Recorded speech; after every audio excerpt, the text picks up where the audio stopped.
L'histoire commence avec l'initiation de tous les jeunes de 16 ans au rang de guerriers de la déesse, elle leur donnera la force de combattre un grand mal. Un homme en soutane devant une immense statue d'une déesse déclare ouverte la cérémonie d'invocation des armes célestes. Il lève les yeux au ciel et fronce les sourcils, louant la déesse. L'homme lève les deux mains avec ses petits doigts, ses index et ses pouces étendus, la foule trouve le réalisateur étrange. Chacun reprend le cri du réalisateur, lève les mains au ciel et loue la déesse. Plusieurs personnes se retournent et se demandent comment Dongfan peut dormir à un moment aussi crucial. Un gars au crâne rasé regarde le visage de Dongfan endormi et est surpris de pouvoir dormir debout. Le gars rêve clairement de quelque chose de bien et la foule décide de ne pas faire attention à lui, car ce serait amusant s'il rate tout. La jeune fille aux cheveux roses tire coquettement la langue et dit que Dongfan est son héros, elle glisse sa main sur sa jambe. Le gars, quant à lui, bave, morve et sourit, louant la déesse dans son sommeil. La jeune fille rejette la tête en arrière et sourit de contentement, elle dit avoir remarqué que Dongfan lui est très dévoué. Elle lui fait signe de s'approcher d'elle pour recevoir sa récompense, le mec lui attrape la jambe et la traite de belle déesse. Elle lui coupe le visage avec des rivières et lui demande s'il aime ça, il répond qu'il l'adore. Soudain, quelqu'un le traite d'idiot et lui demande ce qu'il fait, Dongfan ouvre les yeux, du sang coulant de son nez. Le réalisateur ne comprend pas ce qui se passe, il lui saisit le visage avec la main, essayant de le repousser, Dongfan reconnaît qui est devant lui. Dongfan a attrapé la jambe du réalisateur et lui a tendu la main avec un baiser, le réalisateur demande à le laisser partir, les gens ont sorti leur téléphone et ont pris des photos d'eux. Le réalisateur regarde Dongfan avec dégoût et dit qu'on ne peut pas se comporter ainsi un jour saint. Il frappe Dongfan au visage avec un revers et lui crie de sortir de sa vue, le bonhomme est déjà retourné autour de son axe par la force du coup. Dongfan lui tient la joue et regarde autour de lui, les gens de la foule lui disent de reprendre ses esprits car aujourd'hui est un jour très important et de louer la déesse. Chaque mois de juin, des jeunes de 16 ans se rassemblent devant la statue de la déesse pour devenir ses grands guerriers. Leur planète, Juno, était idéale pour la vie,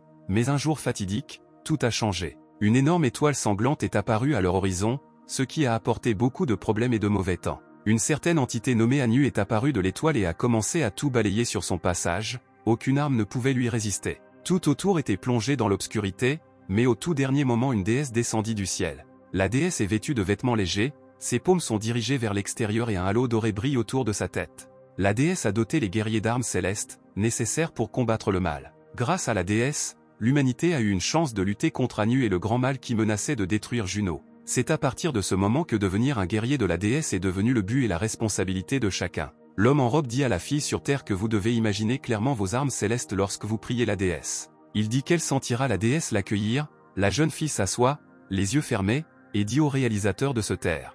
Soudain, une lumière dorée devant son visage lui fait ouvrir les yeux, des morceaux de magie lui volent directement au visage. Okarié se retourne, recevant la lance comme elle le voulait, la lance est faite d'énergie dorée et dissipe des étincelles de magie. Le réalisateur la félicite d'avoir réussi à invoquer l'arme céleste et invite la personne suivante. Une fille aux cheveux roux courts reçoit une épée, c'est grand et elle aime vraiment ça, les gens autour bavent à la vue de sa silhouette. Le gars aux cheveux gris reçoit un katana, il aime que cela corresponde à son style, les gens autour sont étonnés que ce soit très pointu. Le suivant reçoit la poêle à frire, il admet qu'il a pensé à la nourriture pendant la prière et qu'il ne sait pas quoi faire ensuite. Une fille aux cheveux verts courts reçoit une mitrailleuse, elle ne sait pas comment l'utiliser. Dongfan regarde les autres et pense que chacun a obtenu ce qu'il voulait. En arrière-plan, un type aux cheveux blonds marche avec un panneau d'interdiction. O serre la main et réalise qu'il ne peut pas se concentrer à cause de ce qui s'est passé hier. Mais soudain, sa confiance s'efface, son visage pâlit et il se souvient de quelque chose, son visage montre de l'incertitude.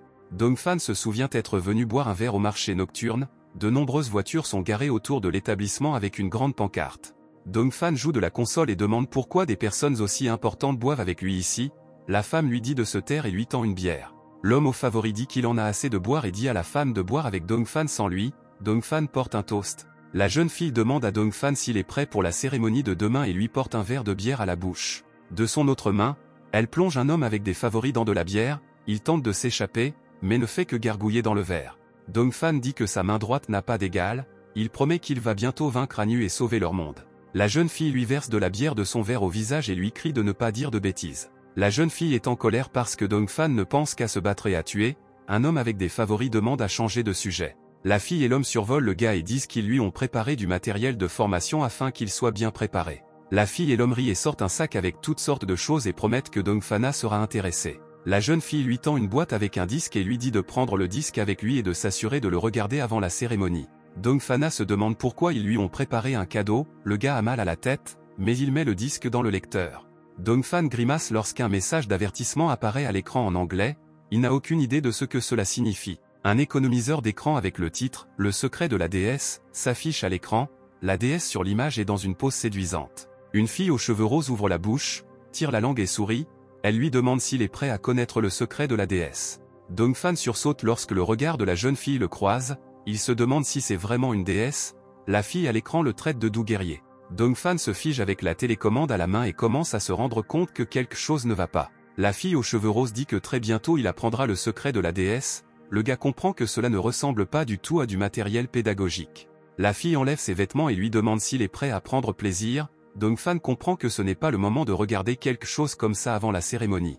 Il prend la télécommande dans sa main et décide de regarder juste un petit moment, du sang commence à sortir de son nez. Le réalisateur dit que quiconque traite la déesse avec un tel sacrilège ne recevra jamais d'elle la moindre goutte de pouvoir céleste.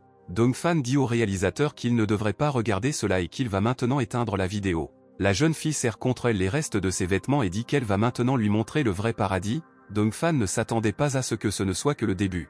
La jeune fille s'approche de l'écran et pointe son doigt vers le spectateur, elle dit qu'il est son héros. Le nez de Dongfan continue de saigner d'excitation, il se rend compte qu'il n'a plus la force de résister. Il commence à avoir des vertiges, son nez saigne et ses dents sont serrées, il crie qu'il n'en peut plus, il ramasse avec son doigt les serviettes dans la boîte sombre et les tire rapidement vers lui. Dongfan s'enveloppe dans une couverture et jette serviette après serviette, marmonnant quelque chose à propos de sa déesse. La foule murmure que Dongfan s'est rendormi, le réalisateur s'approche du type allongé par terre et lui dit qu'il est stupide.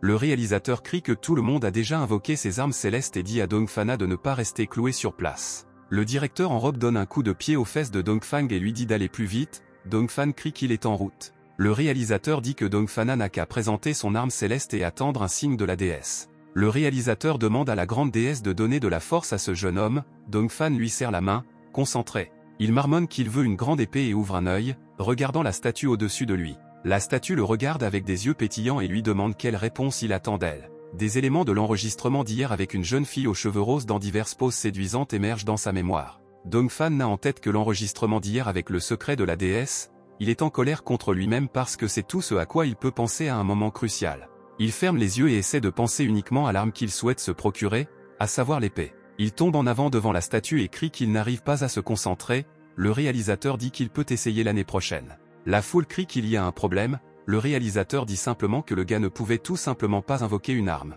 Au-dessus de la statue de la déesse, le ciel s'est dégagé des nuages, la déesse fit signe à Dongfana. Le réalisateur a ouvert la bouche de surprise et ne croit pas que Dongfan soit si fort, tout le monde ne comprend pas ce qui se passe. Le réalisateur regarde la statue d'en bas et dit à tout le monde d'attendre, les yeux de la statue de la déesse se fermèrent à nouveau. Le réalisateur est horrifié par l'ampleur de ce pouvoir et crie que Dongfana ne pourra jamais y faire face. Le gars lève les yeux avec peur et demande au réalisateur comment cela a pu arriver. Soudain, un flux doré d'énergie apparaît entre les nuages et se précipite vers le bas, prêt à frapper Dongfan.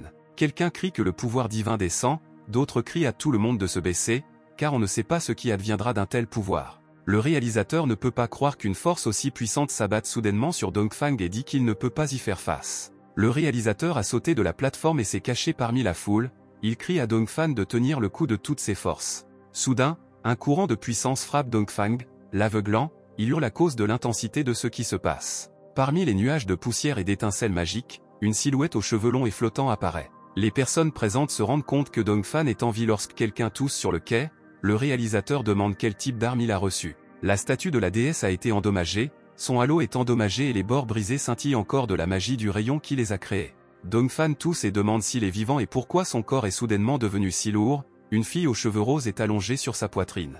Les gens dans la foule comprennent qu'il ne s'agit pas d'une arme, mais d'une fille, et ne comprennent pas comment cela peut être. La jeune fille ouvre légèrement les yeux, allongée sur la poitrine du mec, elle ne comprend pas ce qui vient de se passer. Les gens dans la foule sont choqués qu'elle soit en vie, les gens demandent au réalisateur ce qui s'est passé. La jeune fille repousse la poitrine de Dongfan et s'assoit sur lui, gémissant et regardant autour d'elle. Dongfan la regarde en silence et ne cligne pas des yeux, les boucles roses de la jeune fille atteignent presque son visage. La jeune fille tourne son regard vers lui et se rend compte qu'elle est assise à califourchon sur lui, Dongfan demande ce qui s'est passé. La jeune fille se penche vers lui et regarde son visage, ses boucles lui tombent sur le visage. Dongfan demande si la cérémonie a réussi et qui elle est. La jeune fille l'appelle son héros et lui demande comment il a pu oublier. Elle presse sa poitrine contre lui et lui serre le cou, elle dit qu'elle est sa déesse. Depuis hier, il pensait à elle sans arrêt et c'est pour cela qu'elle s'était retrouvée ici, Elle sourit joyeusement au gars choqué. Il crie que cela ne peut pas arriver. La jeune fille s'accroche à lui avec inquiétude, l'appelant son héros. Tout le monde est choqué que la cérémonie d'invocation ait réussi et que Dongfan ait invoqué la jeune fille comme une arme céleste. Le réalisateur est furieux de la façon dont cela a pu se produire, également devant la statue de la déesse. D'autres demandent si Dongfan a réellement appelé quelqu'un. Les cheveux de la jeune fille sont retenus par un nœud bleu, quelqu'un s'approche d'elle par la gauche. Elle fronce les sourcils et se tourne vers le réalisateur. La fille aux cheveux roses chevauche toujours Dongfang. Dongfan regarde le réalisateur dont l'ombre lui est tombée sur la tête. Il demande ce qui s'est passé lors de l'invocation des armes. Le réalisateur dit que les armes célestes sont toujours invoquées par décision de la déesse et qu'elle accorde l'arme qu'une personne désire de tout son cœur. Le réalisateur regarde Dongfang avec dégoût et lui demande comment il a osé invoquer une créature aussi inappropriée. Il traite Dongfan d'idiot et demande pourquoi il a décidé de déshonorer la cérémonie sacrée. Dongfan regarde le réalisateur et transpire abondamment d'excitation, bégaye et ne sait pas quoi dire. Il s'échappe sous la fille, elle le regarde et l'appelle maître. Le réalisateur est également surpris par ses actes. Dongfan roule sur le dos et pousse du sol avec sa main, se redressant, il ne portait que ses sous-vêtements. Il s'enfuit et crie qu'il n'est responsable de rien, le réalisateur lui crie dessus en lui demandant où il court. Dongfan pleure de honte parce qu'il a interpellé la fille de la vidéo d'hier devant la foule, il continue de s'enfuir encore plus. Il regarde en arrière et déplore de ne plus voir un avenir radieux et une magnifique épée. Soudain, une main saisit sa culotte, le surprenant grandement, quelqu'un essaie de l'arrêter. Il s'avère que c'est Dina aux cheveux roses, qui crie qu'il ne peut pas lui échapper, il lui crie d'arrêter de le suivre. Elle ne se détache pas de lui et dit que ce que fera son héros n'a pas d'importance pour elle, car désormais elle sera toujours là. Il se précipite en criant qu'il n'est pas d'accord, un morceau de son caleçon reste dans sa poigne serrée. D'un fan crie que tout cela ne doit être qu'un rêve et qu'en réalité une épée l'attend. Un enfant demande à un passant pourquoi ce type est nu. Il claque rapidement la porte derrière lui une fois arrivé à son domicile, il soupire, fatigué d'avoir couru. Il tient la poignée de la porte avec sa main et est heureux de s'être détaché, même si la fuite est toujours une issue honteuse à une situation. Il décide qu'il n'aurait pas dû interagir avec cette fille après tout, il essuie la sueur de son visage du revers de la main et lève les yeux. Dina s'assoit sur son lit et dit qu'il transpire et qu'il a besoin d'un bain et d'un déjeuner, mais elle voit aussi une troisième option. Elle ramasse un morceau de son caleçon et lui demande s'il voudrait d'abord mettre ses vêtements. Dongfan regarde d'un air condamné la jeune fille, qui s'est retrouvée dans la pièce avant lui. Une foule équipée de haut-parleurs s'est rassemblée devant les fenêtres de sa chambre, ils exigent que Dongfan sorte et réponde de la cérémonie profanée. Dongfan regarde l'œuf qui s'est cassé sur sa fenêtre et se rend compte que pour eux c'est un cadavre ambulant. Il la repousse avec sa main et lui demande de rester à l'écart, elle répond que la créature invoquée ne peut pas être loin. Dongfan sursaute, réalisant le sens de ces mots, il demande si elle est un véritable être invoqué. Dina dit que, tout comme la déesse était autrefois appelée, il l'appelait maintenant, elle demande s'il ne voit pas qu'elle est une déesse. Elle sourit et remarque que c'est un secret et qu'elle ne dira rien de plus. Il regarde le disque malheureux et se souvient que l'enregistrement s'appelait Le secret de la déesse et il l'a complètement oublié. Il regarde dans la boîte avec le disque et se rend compte que quelque chose ne va pas, Dina enroula ses bras et ses jambes autour de lui par derrière. Il jette la boîte par terre, réalisant qu'hier il y avait un disque complètement différent, Dina apprécie le câlin. L'impact fait tomber un disque de la boîte, sur lequel, apparemment, il y a quelque chose en rapport avec des porcs.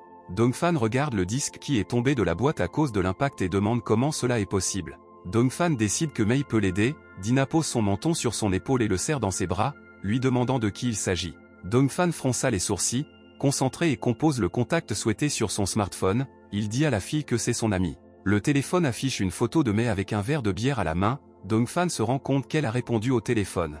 Dongfan crie quelque chose à propos de la vidéo qu'ils lui ont montrée, mais fait semblant d'être un répondeur et dit que l'abonné est hors de couverture réseau. Elle lui dit de rappeler plus tard, Dongfan dit qu'il n'est pas stupide et reconnaît définitivement sa voix, mais répond que ce n'est absolument pas elle et jette le téléphone dans un verre de bière. Dongfan l'appelle encore et encore, mais maintenant le vrai répondeur indique que l'appelant n'est pas disponible. Il fronça les sourcils et se rendit compte que Mei savait absolument quelque chose. Dina demande au propriétaire pourquoi il ne lui parle pas, Dongfan dit de ne pas l'appeler ainsi et ouvre les nouilles instantanées. Il lui crie de le laisser tranquille, car elle a détruit tout ce pourquoi il aspirait. Dina demande s'il veut son épée. Il dit qu'il le veut parce qu'il a travaillé très dur pour lui. Dina demande s'il n'a vraiment pensé à elle que lors de la cérémonie. Elle demande comment une arme blanche peut se comparer à elle. Dongfan répond qu'il n'a pas pensé à elle et ne comprend pas à quoi elle sert. Elle se blottit contre lui et l'appelle maître à son oreille. Dongfan la regarde et lui demande ce qu'elle veut. Dina a enroulé ses jambes autour de son torse par l'arrière et a dit qu'elle avait faim. Dongfan se met en colère et frappe le mur avec son poing car elle aussi a faim. 2 tasses de nouilles sont sur la table, les couvercles retiennent les fourchettes, Dongfan a fini par lui préparer des nouilles aussi. La jeune fille rit de bonheur parce que Dongfan lui a préparé à manger, Dongfan fronça les sourcils et rit à ces paroles. Dongfan ouvre le couvercle des nouilles et demande à Dina de tout raconter depuis le début et d'où elle vient. La jeune fille répond qu'elle est descendue du ciel parce qu'il l'a appelée. Elle ouvre également les nouilles finies, laissant tomber sa fourchette. Dongfan dit qu'elle ne peut pas être une déesse et demande si elle est une arme. Dina répond qu'elle est si spéciale. Dongfan lève un sourcil, confus, il repense à ses paroles sur le fait d'être seul. La jeune fille mangea et lui caressa le ventre en disant que c'était délicieux. Dongfan la regarde avec désapprobation. À côté de la jeune fille se trouve une pile de paquets de nouilles vides. Dongfan la traite de gourmande. Dina demande quels sont leurs projets pour la journée. Il répond qu'elle ne devrait pas penser qu'ils seront toujours ensemble maintenant et qu'elle ne devrait pas écarter les jambes. La jeune fille s'appuie paresseusement sur le fauteuil poire sur lequel elle est assise tout le temps et gémit de contentement. Dongfan se rapproche d'elle et se rend compte qu'elle s'est endormie. Cela le calme, car il pensait déjà que quelque chose s'était passé. La fille renifle et bave, s'étant apparemment endormie dans le confort d'un énorme pouf, ses cheveux flottaient sous elle. Il y a une rougeur sur les joues de la jeune fille, elle dort dans un sommeil content et bien nourri. Dongfan décide qu'elle doit être déplacée quelque part. Il la place soigneusement sur son lit et grogne qu'il ne pensait pas qu'après 16 ans d'entraînement il convoquerait une fille. Dina se retourne sur le côté et se presse contre l'oreiller. Il comprend qu'avec une telle arme, il ne peut pas devenir un héros et tuer à nu. Frustré, il jette sa veste de sport sur le bord inférieur du lit, à côté des jambes de la jeune fille endormie. Il s'allonge sur le sol, se couvre d'une couverture et grogne que c'est la dernière chose qu'il fera pour elle. Dongfan ferme les yeux avec lassitude et dit que demain tout sera plus clair, mais qu'il doit absolument recommencer la cérémonie d'invocation. Dina demande pourquoi il doit recommencer la cérémonie d'invocation. Dongfan répond qu'il ne peut pas devenir un héros avec quelqu'un comme elle. La jeune fille joue innocemment avec les bretelles de ses vêtements et demande si derrière chaque héros il devrait y avoir sa petite amie sexy. Elle touche sa bouche d'un air espiègle et dit qu'elle veut être son porte-bonheur. Il la regarde avec agacement. Il s'éloigne d'elle et lui crie qu'elle ne doit pas s'approcher de lui, mais en réalité il se réveille en ouvrant grand les yeux. Il regarde le plafond et essaie de reprendre ses esprits. Il respire fort et réalise que ce n'était qu'un rêve. Il dit avec soulagement qu'il pensait que c'était réel et qu'il avait peur. Soudain, la main de quelqu'un se dirige droit vers son visage. Dina s'allonge à côté de lui sur le sol sous sa couverture et lui couvre la bouche avec sa paume. Dongfan frémit de surprise. Les yeux de Dongfan s'écarquillent de surprise et essaie de savoir s'il dort encore. Dina ronfle calmement dans son sommeil, mais soudain quelqu'un dit que peu importe qui dort et dit au gars de l'embrasser. Cela s'avère être une projection de Dina. Dongfan lui dit de sortir de sa tête. La projection répond seulement qu'elle veut que son héros la conquiert. Dina croise les jambes sur celles de Dongfana. Elle dort et ne réalise pas qu'elle fait ça. Dongfan se fiche sur place. Dina le serre par le cou et il marmonne entre ses dents qu'il ne peut pas continuer ainsi.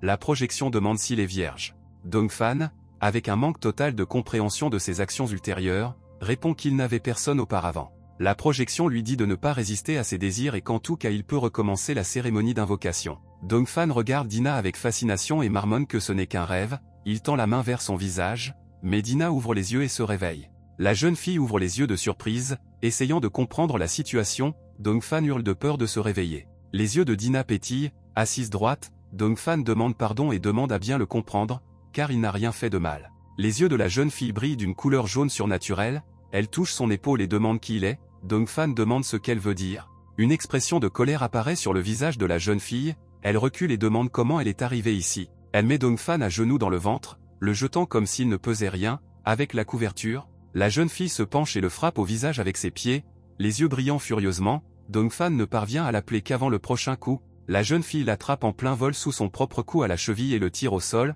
Ses sourcils sont froncés et ses cheveux sont d'une couleur claire inhabituelle. Elle le lance sur le sol comme une boule de bowling. Le linge de lit et les oreillers volent dans des directions différentes. Dongfan vole contre le mur avec son dos, le coup fait sortir tout l'air de ses poumons. Il demande à Dina ce qui lui est arrivé. La jeune fille se précipite sur lui avec une rage et une vitesse incroyable et lui crie de mourir rapidement. Dongfan commence à pleurer de douleur et demande avec agacement qui il a réussi à invoquer. Le pied de la jeune fille atterrit près de sa tête, faisant tomber des éclats de ciment du mur. La jeune fille se fige avec son pied dans le mur, d'où sort de la fumée sous la force de son coup.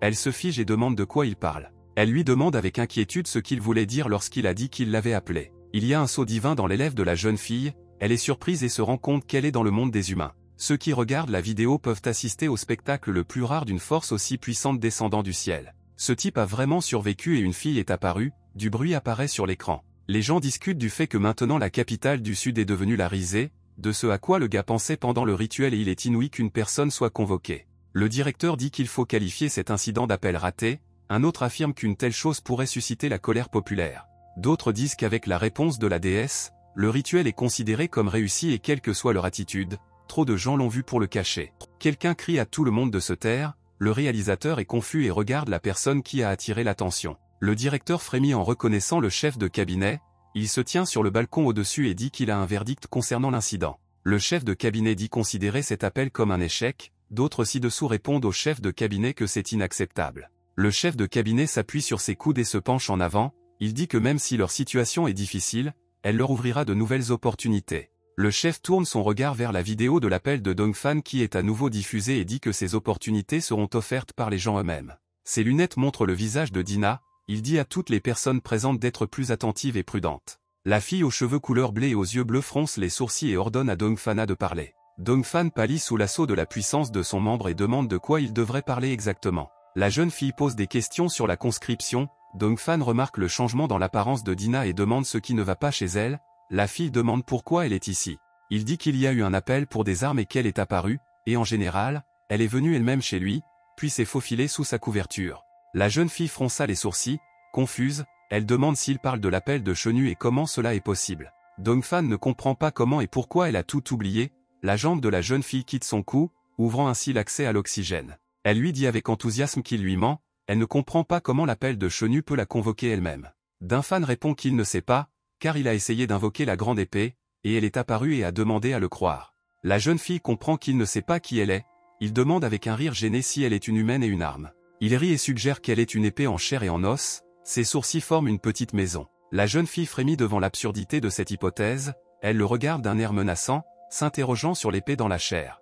Dongfan essaie de se couvrir avec ses mains et dit qu'il vient d'exprimer une hypothèse et demande pardon. La jeune fille brille dans ses yeux, fronce les sourcils et demande pourquoi tant d'absurdités lui viennent à l'esprit. Dongfan demande si elle est actrice, elle demande comment ose-t-il continuer à l'insulter. Comme il aime tellement la grande épée, elle invoque l'épée sacrée Fran, une épée se matérialise de sa main. Elle brandit son épée et soulève la poussière du sol, Dongfan demande si sa supposition est également fausse. La jeune fille fronce les sourcils et lui demande comment il a le courage de la comparer à une simple arme. Dongfan fronça les sourcils et ferma un œil en regardant la jeune fille, il serre les dents et demande comment il devrait l'appeler. La jeune fille lève l'épée au-dessus de sa tête et se rend compte qu'elle ne peut pas bouger, elle remue ses membres, essayant de bouger de sa place. Dongfan remarque un symbole sur sa main, il se souvient que Shenwu ne peut pas nuire à son propriétaire. Dongfan regarde sa main brillante et suppose qu'il a une arme, la jeune fille, le visage choqué, reconnaît le sceau de Shenwu. Les motifs dorés du sceau commencent à s'étendre de la main du gars jusqu'à son coude. Dongfan dit que c'est un sceau de contrat et qu'il n'est pas étonnant qu'il ne puisse pas bouger, il regarde la fille d'un air entendu. La jeune fille essaie de bouger et de baisser l'épée sur lui et demande comment il ose dire cela. Le gars lui dit d'arrêter d'essayer de le tuer et agite la main, appelant Chenu, la jeune fille ne comprend pas ce qui se passe. Soudain, une impulsion la frappe, elle écarquille les yeux, son regard devient flou. La fille commence à tomber en avant, l'épée dans ses mains disparaît et se transforme en énergie, ses cheveux commencent à devenir roses. Dongfan se couvre de la lueur brillante avec sa main et crie de peur. Le réalisateur amène l'homme chez Dongfan, un homme avec des lunettes prête attention à la lueur de la fenêtre du bâtiment. L'homme à lunettes se dit surpris que le réalisateur lui-même ait décidé de tout dire au garçon, le directeur lui ordonne d'attendre ici. Le réalisateur fronce les sourcils et se dit aussi surpris que l'homme, mais il n'a pas d'autre choix. Dina est allongée sur le sol, ses cheveux roses éparpillés sous elle, Dongfan se tient à côté d'elle et dit qu'il a crié un ordre enseigné à l'académie. Dongfan a accidentellement crié la commande et ne s'attendait pas à ce que cela fonctionne, il regarde sa main et se rend compte que ce n'est pas ainsi que fonctionne habituellement le sceau. Il regarde Dina avec inquiétude et craint que quelque chose ne se passe mal, il se souvient qu'elle a sorti la grande épée. La jeune fille ferme les yeux et serre les dents et le poing, elle soupire, allongée sur le sol, et tourne la tête. Dongfan la retourne, essayant de trouver où elle a caché l'épée, puisque Chenu ne peut pas invoquer Chenu. Il tire l'arc sur sa tête et essaie d'activer l'épée sacrée de Fran, car avec elle il a toutes les chances de succès. Il examine son poignet avec une loupe et tente de découvrir la cachette, Dina marmonne, sans se réveiller, quelque chose à propos de ceci et de cela dans sa bouche. Dongfan se lève d'un bond et demande ce qu'elle a dans la bouche et pourquoi elle ne peut pas le cracher, elle marmonne à propos de sa bouche. Dongfan suggère que son épée est un objet qui peut être avalé, la jeune fille soupire sans cesse dans son sommeil.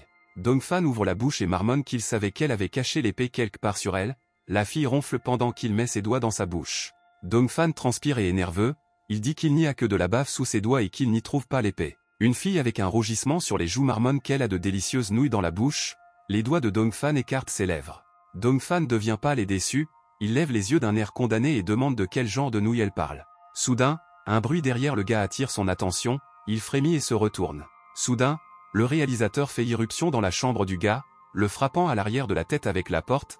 La fille dans ses bras marmonne quelque chose à propos de nouilles au poulet. Le vieil homme crie à Dongfan de se réjouir, car l'académie a résolu son problème. Soudain, le discours du réalisateur se termine, quelque chose sur le sol attire son attention, il pince les lèvres et rit d'un air interrogateur. Le réalisateur s'excuse et dit qu'il reviendra plus tard. Dongfan se penche sur Dina et dit que le réalisateur s'est complètement trompé. Le directeur affirme que l'académie ne le punira pas pour ses actes lors de la cérémonie.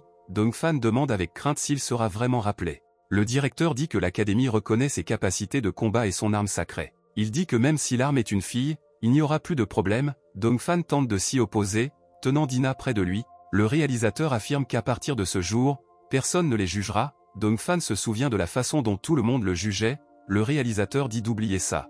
Dongfan dit qu'il ne pourra pas se battre en utilisant cette fille comme arme. Il y a de la confusion sur son visage. Le réalisateur accepte et sort un bloc-notes. Il commence à écrire quelque chose sur un bloc-notes, attirant l'attention de Dongfan. Le réalisateur attache un morceau de papier sur la tête de Dina endormie, surprenant Dongfan. Au sommet de la tête de la jeune fille est suspendu un long morceau de papier sur lequel sont écrits les hiéroglyphes d'un sceau. Dongfan en est surpris. Le réalisateur annonce que son travail ici est terminé et que Dongfan lui fera savoir quand il sera prêt. Dongfan tente de contacter le réalisateur. Dongfan se rend compte qu'ils ne connaissent pas le sceau de Shenwu, mais ils l'ont quand même reconnu. Dina dans ses bras fait claquer ses lèvres dans son sommeil, comme si elle mangeait quelque chose.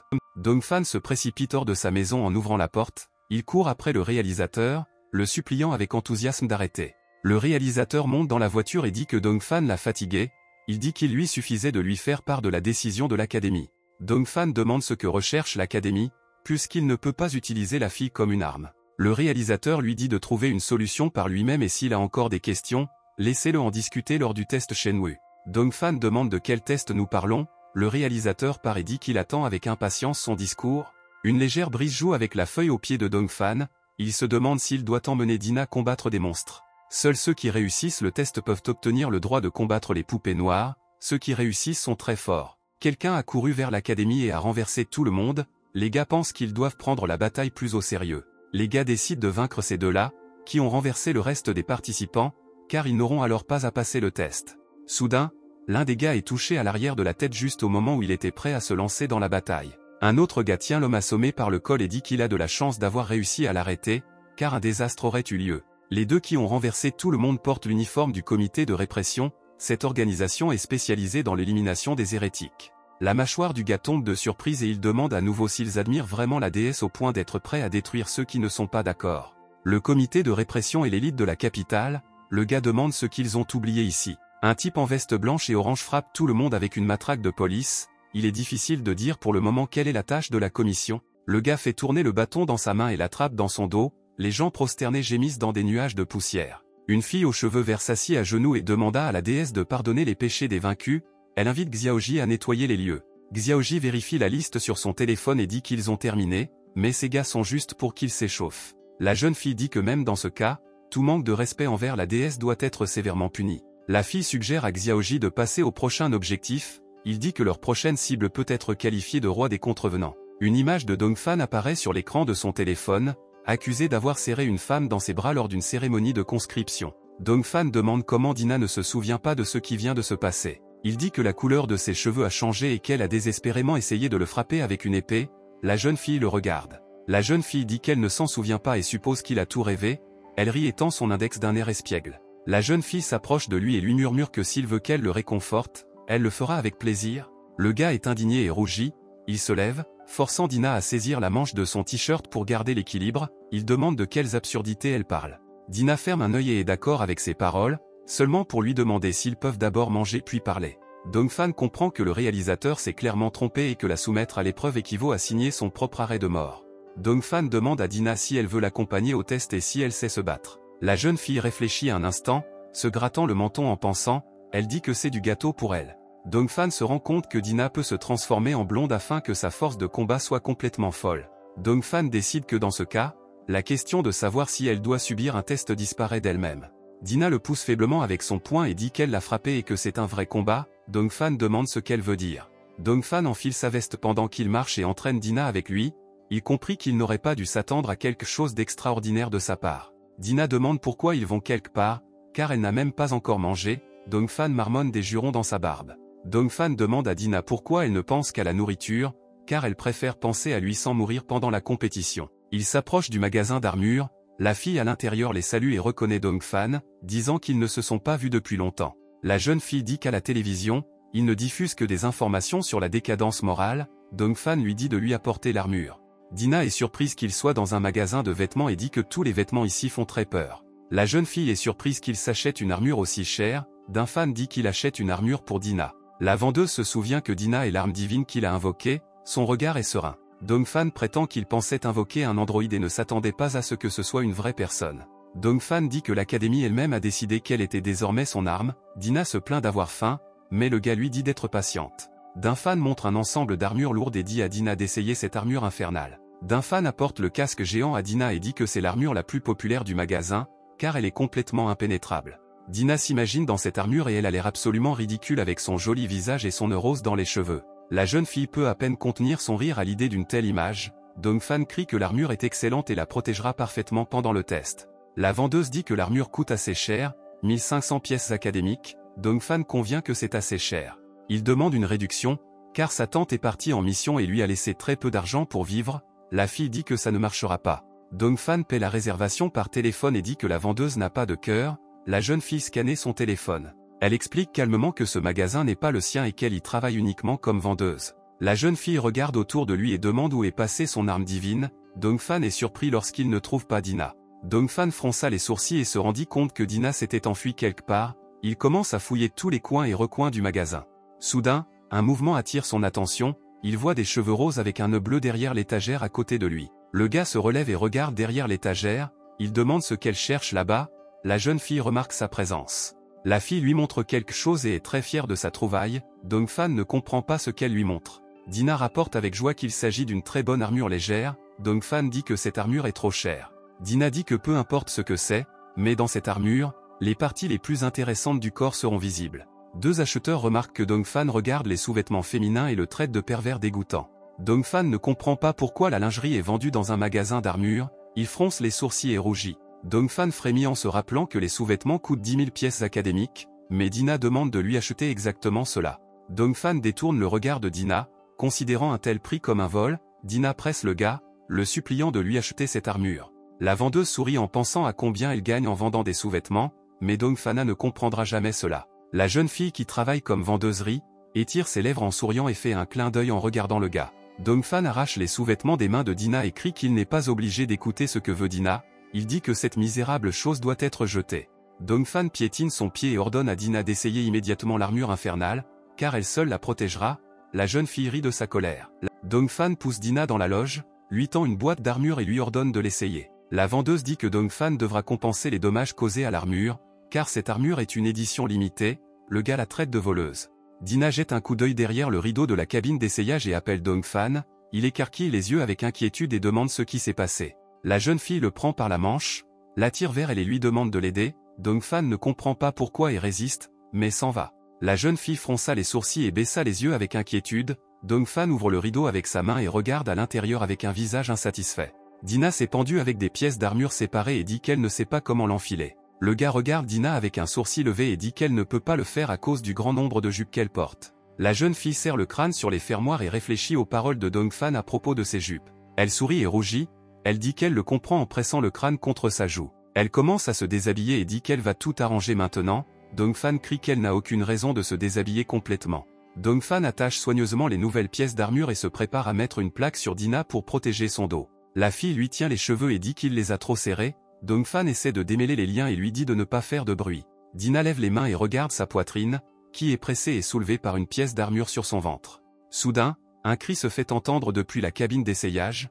L'acheteur et la vendeuse sursautent de surprise. Dina tremble, un œil fermé. Dongfan répare l'armure derrière elle. La jeune fille lui demande d'être plus doux. Il resserre les sangles et lui dit de ne pas expirer jusqu'à ce qu'il ait fini. Dina prend une bouchée d'air et essaie d'exécuter son ordre. Dongfan s'assoit sur le sol et essuie le sol de son front à cause de l'effort. Il est plus fatigué que lorsqu'il met l'armure sur lui-même. Dina peut à peine respirer après l'exécution avec l'armure. Elle tira la langue de sa bouche et haussa les sourcils. Dongfan est heureux d'avoir pu lui mettre le plastron.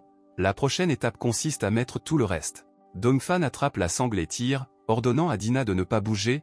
La fille essaie de respirer de l'air. Dina essaie de sortir de la cabine et crie qu'elle mourra s'il est si impoli avec elle. Les clients sont surpris en la voyant. Dongfan lui attrape la cheville et la ramène dans le vestiaire.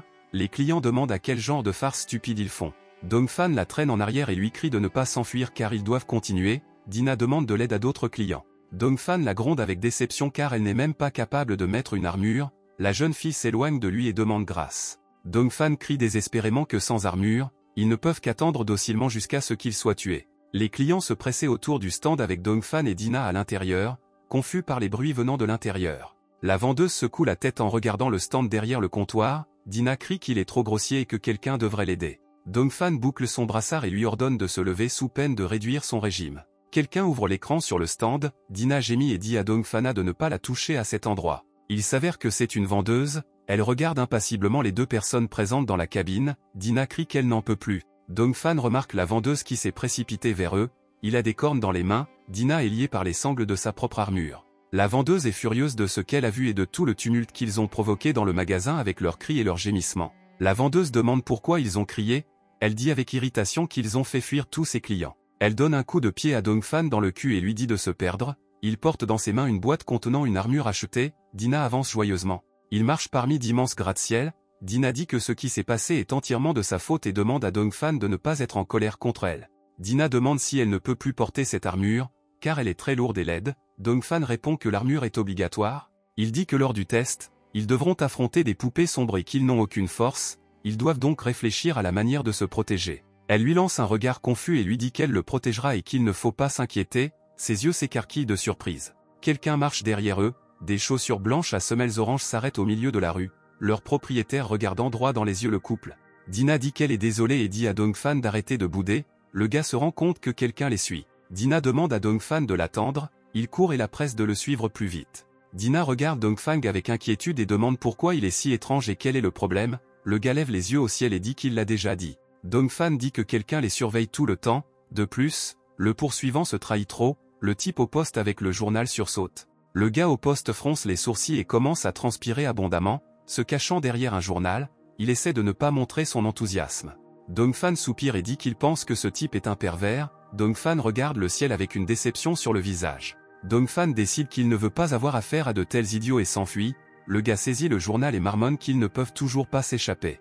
Dongfan regarde autour de lui et décide qu'ils se sont débarrassés de leur poursuivant fou. Dina regarde sur le côté et remarque quelqu'un. Dina s'arrête devant son rêve, remarquant le danger qui l'attend. Pendant ce temps, Dongfan avance avec la boîte jusqu'à ce que quelqu'un l'arrête. Une fille aux cheveux verts et à la veste blanche et orange fronce les sourcils et appelle Dongfan et la fille qui marche avec lui. La jeune fille a un bâton de métal dans une main et un livre dans l'autre. Elle dit qu'ils les ont finalement trouvés. Dongfan demande qui ils sont. Le gars qui les a suivis avec le journal leur demande s'ils ont entendu parler du comité chargé d'éliminer et de punir ceux qui profanent la déesse. Le gars sort un bâton et rit, admettant que le nom est long, mais ils sont connus sous le nom de commissaire à la suppression. Dongfan demande de quoi ils ont besoin. La jeune fille répond qu'ils poursuivent tous ceux qui ont osé discréditer le nom de la déesse et qu'il sait ce qu'il a fait. Dina demande s'ils veulent les voler. Dongfan fronça les sourcils, se rappelant ce que font habituellement les commissaires à la répression. La jeune fille sort les menottes et dit que Dina se fait passer pour une déesse. Dongfan agit de manière frivole et en général leur comportement est impardonnable. Dongfan dit que l'objet d'invocation est un cadeau de la déesse. D'ailleurs l'académie a reconnu son appel et le comité a dû se tromper. La jeune fille dit qu'il n'y a aucun malentendu dans les listes des commissaires et qu'ils ne peuvent qu'accepter humblement la punition ou dire au revoir à la vie. Dongfan regarde autour de lui. Le commissaire court vers lui et lui crie que la résistance est inutile. Le commissaire fait tomber la boîte des mains de Dongfan avec un bâton et le traite de tortue de la capitale du Sud. Dongfan recule sous le coup. Dongfan tombe au sol et Dina court vers lui. Elle crie que le commissaire agit comme un idiot. Les menottes volent à l'arrière de la tête de Dongfan. La fille du comité leur crie de les enfiler docilement. La jeune fille regarde Dongfan et dit que de cette façon, ils peuvent éviter la souffrance et l'effusion de sang. Le commissaire saisit Dina par la main et dit qu'elle sera détruite par les anciens directement devant le tribunal de première instance. Dina lui crie de la laisser partir. Dongfan marmonne les mots de la jeune fille selon lesquels Dina sera détruite. Le commissaire demande ce qu'il a dit. Dongfan se lève et demande si leur première priorité est de préserver la gloire de la déesse. Dongfan se met à genoux et demande pourquoi le comité ne tue pas les méchants et ne brûle pas les poupées noires. Dongfan dit qu'au lieu de faire des choses importantes, il préfère terroriser les gens ordinaires et remuer la langue. Dongfan fronça les sourcils et dit que celui qu'il appelle n'a rien à voir avec eux et qu'il est temps pour eux d'arrêter de bavarder en vain.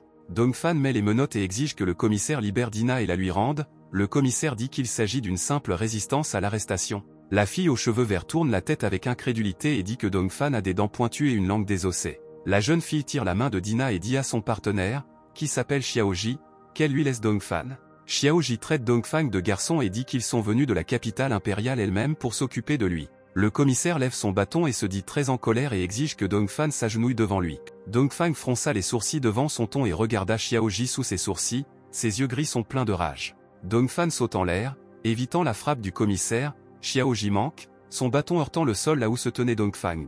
Dongfan saute et donne un coup de pied à Xiaoji au visage, le faisant tomber au sol, cela attire l'attention de la fille aux cheveux verts, qui emmène Dina. Le commissaire s'indigne, il se tord, essayant de se relever, Dongfan lui lance un regard furieux. Dongfan frappe le gars au nez de toutes ses forces, il ne parvient qu'à crier avant que la force du coup ne le ramène. Dongfan s'éloigne du gars allongé sur les sacs poubelles et dit avec déception qu'il pensait que la bataille serait plus spectaculaire. Le commissaire ne comprend pas comment cela a pu se produire, car Xiaoji constitue l'élite du complexe de répression. Dongfan appelle sa tante et lui dit de retirer sa main de Dina, il dit qu'elle a de la chance qu'il ne frappe pas les femmes, Dina dit qu'il s'est comporté avec sang-froid. Dongfan dit qu'ils ont endommagé son armure chez lui d'une valeur de 100 000, il tend la main et appelle la tante commissaire. La fille est choquée qu'il l'appelle tante, elle pâlit et pose sa main sur sa poitrine, toute tremblante. La jeune fille frémit et se tourne vers Dongfang, elle dit que son comportement et ses paroles sont impardonnables. La jeune fille dit à Xiaoji qu'elle lui permet d'utiliser l'arme divine et de tuer Dongfan. Dongfan se retourne et voit le commissaire qui s'est levé des sacs poubelles et tient la poubelle. Dongfan demande quel genre d'arme divine il possède, Dina dit que le commissaire sourit d'une manière dégoûtante et que du sang coule de son nez. Une marque bleue brillante apparaît sur la joue droite du commissaire, ses cheveux remontent, il se tourne vers Dongfana. Le gars concentre l'énergie bleue provenant de la marque sur sa joue entre ses paumes, il dit au héros de se préparer au désespoir. Xiaoji a décidé d'invoquer des armes divines, au même moment, un flux lumineux d'énergie bleue l'absorbe, Dongfan et Dina reculent. Dongfan comprend que le fou a réellement décidé d'invoquer des armes divines dans le quartier résidentiel. Les yeux du commissaire brillent d'une lueur bleue, il invoque une canne tournante du vide, une massue apparaît entre ses mains. Il attrape le bâton par la poignée et regarde Dongfang sous ses sourcils. Le commissaire s'approche rapidement de Dongfang, levant les bras pour frapper, Dongfan comprend que c'est de la foutaise. Dongfan baisse la tête et attrape l'épaule de Tina, il lui ordonne de sortir d'ici rapidement. Le commissaire court rapidement vers Dongfang, des flux d'énergie bleue le suivent, Dongfan leva la jambe, se préparant à frapper. Soudain, un ruisseau bleu atteint presque le visage de Dongfan, ses yeux s'écarquillent d'horreur. Le commissaire baisse rapidement son bâton vers le visage de Dongfan, Dongfan recule, les yeux écarquillés et les bras tendus. Dina ouvre les yeux avec horreur et appelle Dongfan, ses yeux sont remplis de peur pour son maître. Xiaoji poignarde Dongfang, les flux d'énergie soulèvent des nuages de poussière autour d'eux. Soudain, une détonation se fait entendre, résonnant dans tout le pâté de maisons, quelqu'un crie, une vague d'énergie dorée peut être vue parmi les maisons. Dongfan enfonce le bout de ses chaussures dans le sol, brisant l'asphalte, il tousse et du sang sort de sa bouche. Le commissaire fronce les sourcils et tord la bouche, ne comprenant pas ce qui s'est passé, il y a quelques gouttes de sang de Dongfan sur son visage. Dongfan se tient avec une entaille au plexus solaire et demande avec arrogance si Xiaoji a montré toute sa force. Xiaoji est surpris d'avoir non seulement résisté, mais aussi d'avoir pu dire quelque chose. Dongfan ferma un œil, il y a des égratignures sur son visage, il met Xiaoji au défi de lui dire autre chose. Xiaoji est furieux que le déchet, qui n'a même pas d'arme divine, ait réellement résisté à son attaque. Il lève sa massue, derrière laquelle commence à s'étirer une queue d'énergie divine, il veut voir comment Dongfan gère cette fois. Il se précipite aussi vite qu'il peut vers Dongfang, des nuages de poussière s'élèvent derrière lui, il crie que maintenant Dongfan fermera pour toujours les yeux de sa main. Dongfan se figea sur place, il se rend compte que son corps ne l'écoute plus, il cesse de remarquer le monde qui l'entoure, Dongfan se penche et tremble, réalisant qu'il est incapable de résister à l'arme divine. Dongfan place son menton contre sa poitrine et regarde vers l'avant, il se rend compte qu'aujourd'hui est peut-être son dernier jour parmi les vivants. La jeune fille aux cheveux verts fronce les sourcils et dit que la mission du comité ici est terminée. La jeune fille se retourne et dit à Dongfana que son temps d'hérétique est venu, soudain, quelque chose attire son attention. Dina se tient devant Dongfan et crie que Xiaoji ne devrait plus oser lui faire du mal, Dongfan ouvre les yeux sous le choc. Le gars lui crie de ne pas faire de bêtises et de partir vite, la jeune fille se tourne vers Dongfana, alarmée. Les yeux de Xiaoji brillent d'écarlate, il court de rage et crie que maintenant ils vont tous les deux mourir de son coup et que ce sera encore plus facile de cette façon. Dina s'accroche à la poitrine de Dongfan, il la serre dans ses bras, il y a des taches de sang sur sa manche. Xiaoji attaque le couple enlacé avec sa matraque, Dina crie qu'elle protégera définitivement son Dongfan. Un faisceau d'énergie dorée frappe les cieux, elle promet de se venger de quiconque offensera Dongfan. Les yeux du commissaire s'écarquillent, une goutte de sueur coule sur son visage, il demande ce qui se passe. Un faisceau géant d'énergie dorée apparaît parmi les gratte-ciel et perce les nuages. Xiaoji frappe la barrière avec ses poings, il tremble de rage et du recul de la force de ses propres attaques. Dina serra Dongfan dans ses bras, maintenant une barrière de couleur dorée sur eux deux pour se protéger. Xiaoji dit que son arme divine a disparu et qu'il ne comprend pas ce qu'elle a fait, il remarque que la barrière sous sa main commence à s'étendre, il presse, essayant de contenir sa puissance. Xiaoji crie que c'est impossible et il ne peut pas y croire, il essaie d'utiliser la suppression divine, mais la barrière ne fait que le repousser. La jeune fille aux cheveux verts regarde ce qui se passe avec indifférence, elle ne comprend pas comment cela est possible. Seules les armes divines avec une énorme différence de niveau d'énergie peuvent supprimer complètement le pouvoir de la seconde. La jeune fille lui crie, ainsi qu'à Xiaoji, de se retirer immédiatement, le faisceau commence à s'atténuer progressivement, diminuant d'échelle. Bientôt, le faisceau d'énergie dorée disparaît complètement lorsqu'il atteint le sol, il y a de la dévastation et des nuages de poussière tout autour. Dongfan était sans voix, il ouvrit les yeux de surprise et toucha presque Dina, qui était allongée sur sa poitrine. Dongfan essaie anxieusement d'aider Dina à se réveiller en secouant ses épaules, derrière eux se trouve une silhouette sombre dans le ciel. Il s'avère que c'est un drone, il plane dans les airs au-dessus du bâtiment et observe Dongfan, qui essaie de ramener Dina à la raison. La lentille du drone brille en bleu, le haut-parleur du robot dit que c'est incroyable. Le chef de cabinet regarde l'écran avec surprise, il se rend compte que Dongfan a invoqué une arme divine vivante. Il s'assoit avec contentement et sourit, admettant que cela valait le détour. Quelqu'un mélange un verre dans une tasse, l'homme dit qu'il ne devrait pas être relâché, car les choses non étudiées et sans observation apportent généralement beaucoup de problèmes. L'homme boit une gorgée de la tasse et dit que même le sort de l'humanité pourrait être en danger. Le responsable leur demande d'observer davantage de changements, car il y a une chance que l'inconnu leur apporte d'agréables surprises. Le temps est magnifique et le ciel est bleu, Dongfan maudit les canailles du comité de répression. Dongfan examine le trou dans son t-shirt, il déplore que les retardés mentaux lui causent des problèmes. Dongfan saisit avec colère son t-shirt et demande aux dieux de ne plus les revoir. Dongfan regarde Dina à travers le trou de son t-shirt, il n'aurait jamais pensé qu'elle le sauverait. Il baisse son t-shirt et regarde avec enthousiasme Dina endormie, il ne comprend pas qui elle est vraiment. Il lève les yeux vers le plafond et se souvient que seul un objet peut être une arme divine. Il comprend que Dina n'est pas seulement humaine, mais cache également de nombreuses capacités. Dina fronce les sourcils et transpire dans son sommeil, elle fait clairement un cauchemar, elle marmonne qu'elle n'aime pas ça. Elle serre ses mains contre elle et marmonne que Dongfan ne devrait faire de mal à personne, elle tourne désespérément la tête dans son sommeil. Dongfan rougit de sa confession dans le rêve, Dina marmonne que personne ne lui a jamais donné à manger et Dongfan se flétrit instantanément. Il la regarde avec détermination et serre les dents, il décide que, quoi qu'il arrive, il doit tout découvrir sur elle. Dina ouvre les yeux et se réveille, Dongfan la salue, Dina se frotte les yeux et ne comprend pas ce qui se passe. Dongfan se penche à côté de la table et dit qu'elle n'a rien mangé de la journée et qu'elle a probablement terriblement faim. Les yeux de la jeune fille s'illuminent et elle frémit même de surprise face à ce qu'elle voit. Dongfan s'éloigne de la table et dit qu'il lui a préparé des nouilles instantanées très chères spécialement pour elle. Il dit que c'est son goût préféré et il a également ajouté divers additifs à l'intérieur, Dina tend avidement ses mains vers l'assiette de nouilles.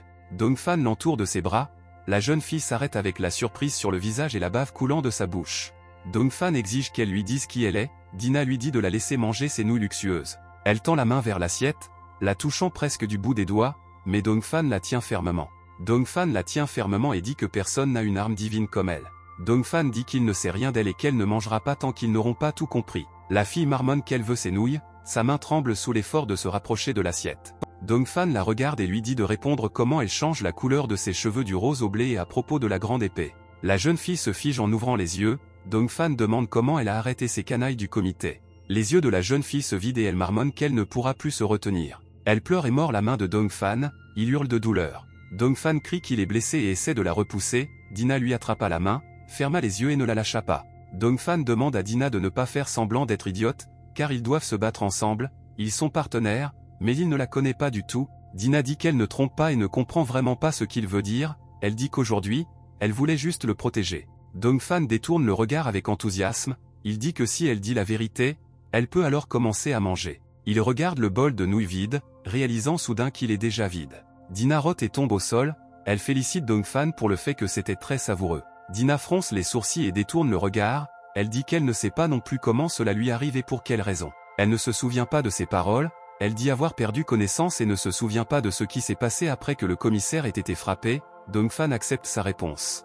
Dina dit qu'elle parle honnêtement et ne trompe pas, Dongfan entre dans la pièce et dit qu'il est fatigué et lui dit bonsoir. Dina essaie de l'appeler, mais Dongfan baisse la tête et refuse de lui répondre.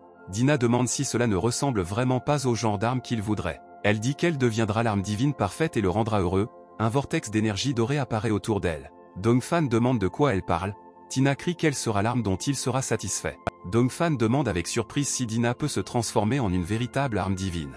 Dina s'étire et dit que peut-être qu'elle ne veut tout simplement pas devenir une personne laide. Un sceau divin doré apparaît sur sa pupille. Elle dit qu'elle ne veut pas voir Dongfan bouleversé. Elle cambre le dos. De l'énergie dorée commence à en sortir et Dongfan est obligé de protéger ses mains de la lumière et du flux d'énergie. Dongfan reconnaît le rayonnement divin et admet qu'il ne pouvait pas penser que Dina puisse se transformer en une véritable arme divine.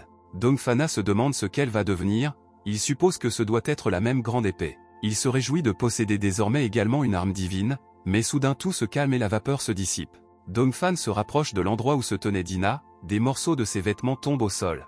Dongfan regarde les vêtements de Dina étendus sur le sol et ne comprend pas où se trouve sa grande épée.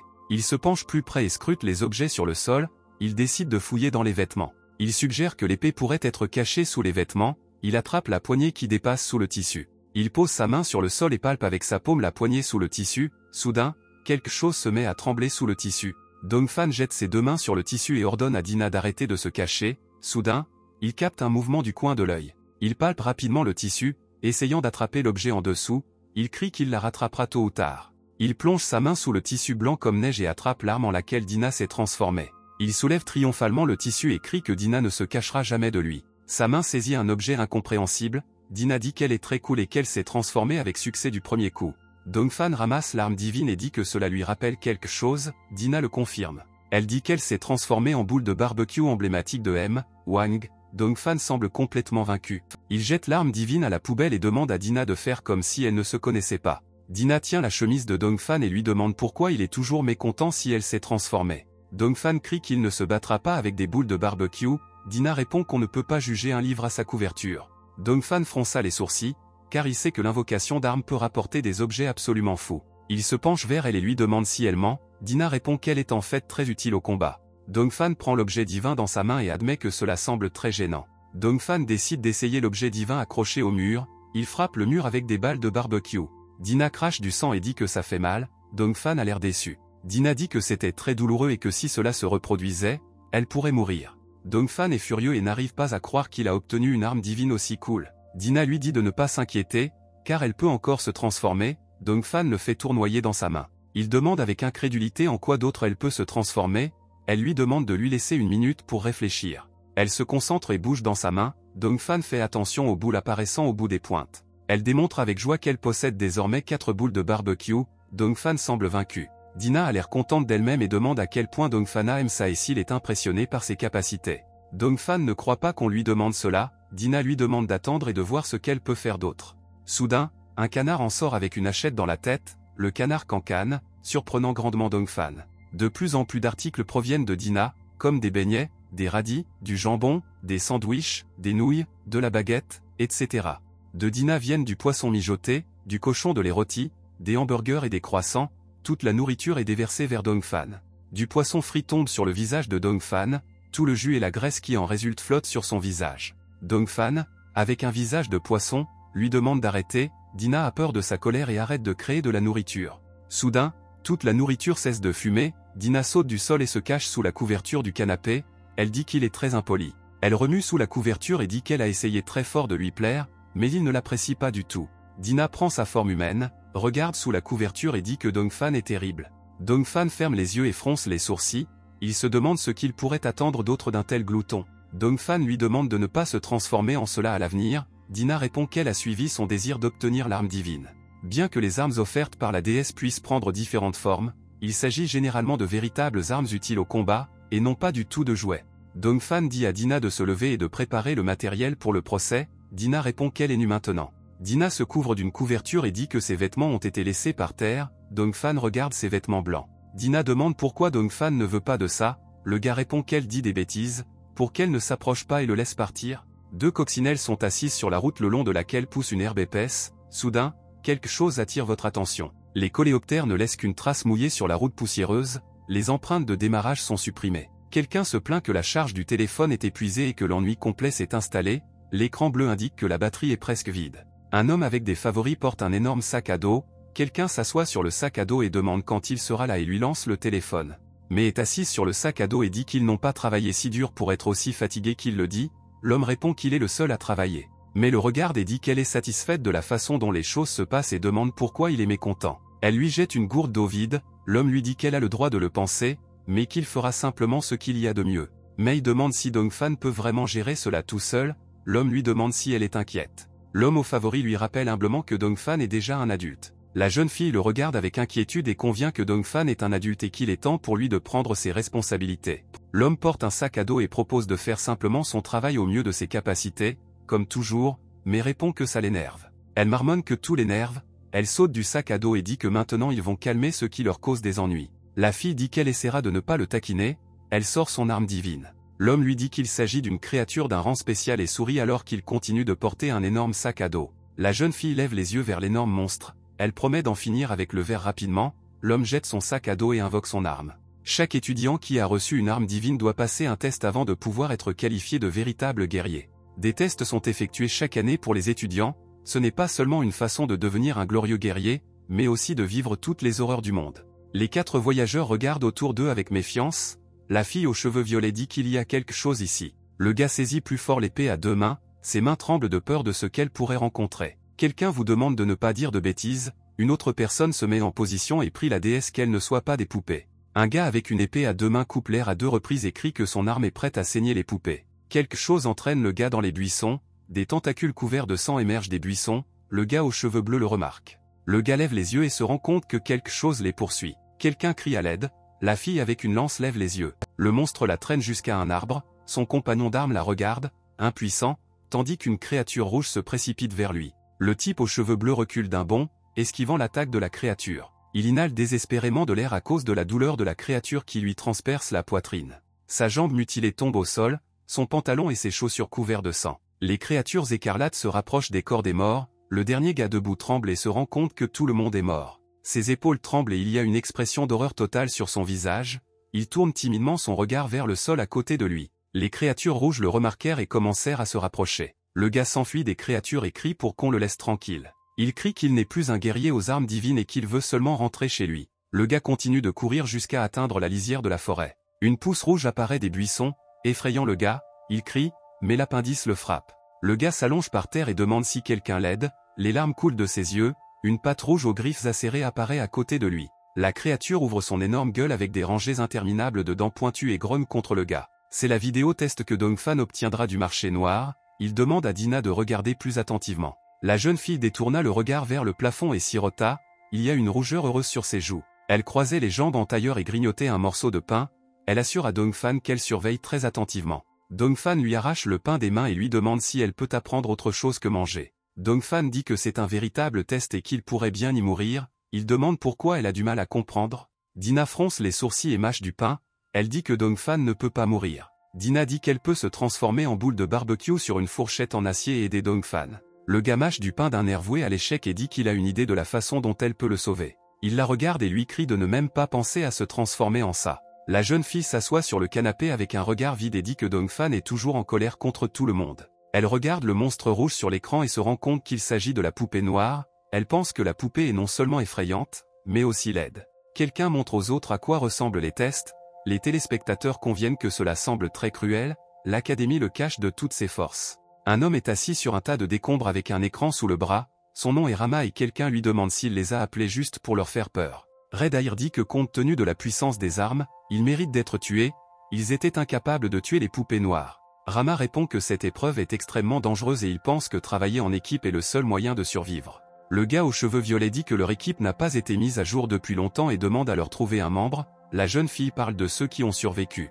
Rama répond qu'il ne devrait pas refuser si vite, car même s'il n'a pas une grande capacité de combat, il a survécu à 2 épreuves. S'ils lui permettent de rejoindre leur équipe, il veillera à ce qu'ils reçoivent la plus haute récompense pour le défi. Il dit qu'ils obtiendront la pierre Évangélion, les 3 membres de l'équipe le regardent sous le choc. Rama se lève de son siège, la pierre est un cadeau de la déesse, la plus haute récompense qu'un guerrier aux armes divines puisse recevoir. Lorsque vous l'avez, la vie devient meilleure que jamais, bien que leur trio soit déjà solide, Rama suggère de ne pas laisser passer cette chance. Même les disciples les plus forts ne pourraient pas obtenir la pierre d'Évangélion sans son aide. Rama dit qu'il utilise simplement leur pouvoir pour réussir le test, Trinity répond que ses paroles ont du sens. Rama sourit, une cicatrice traversant son œil. Une collaboration de ce type profitera à toutes les personnes impliquées.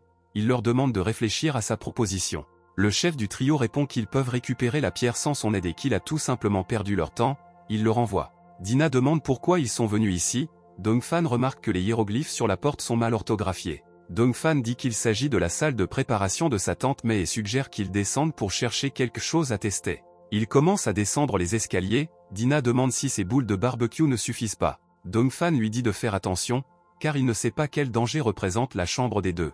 Dina ne savait pas que la maison avait un si grand sous-sol. Elle demande à quoi ça sert. Dongfan répond que les deux gardent leur secret très jalousement. Il sort son épée de son fourreau.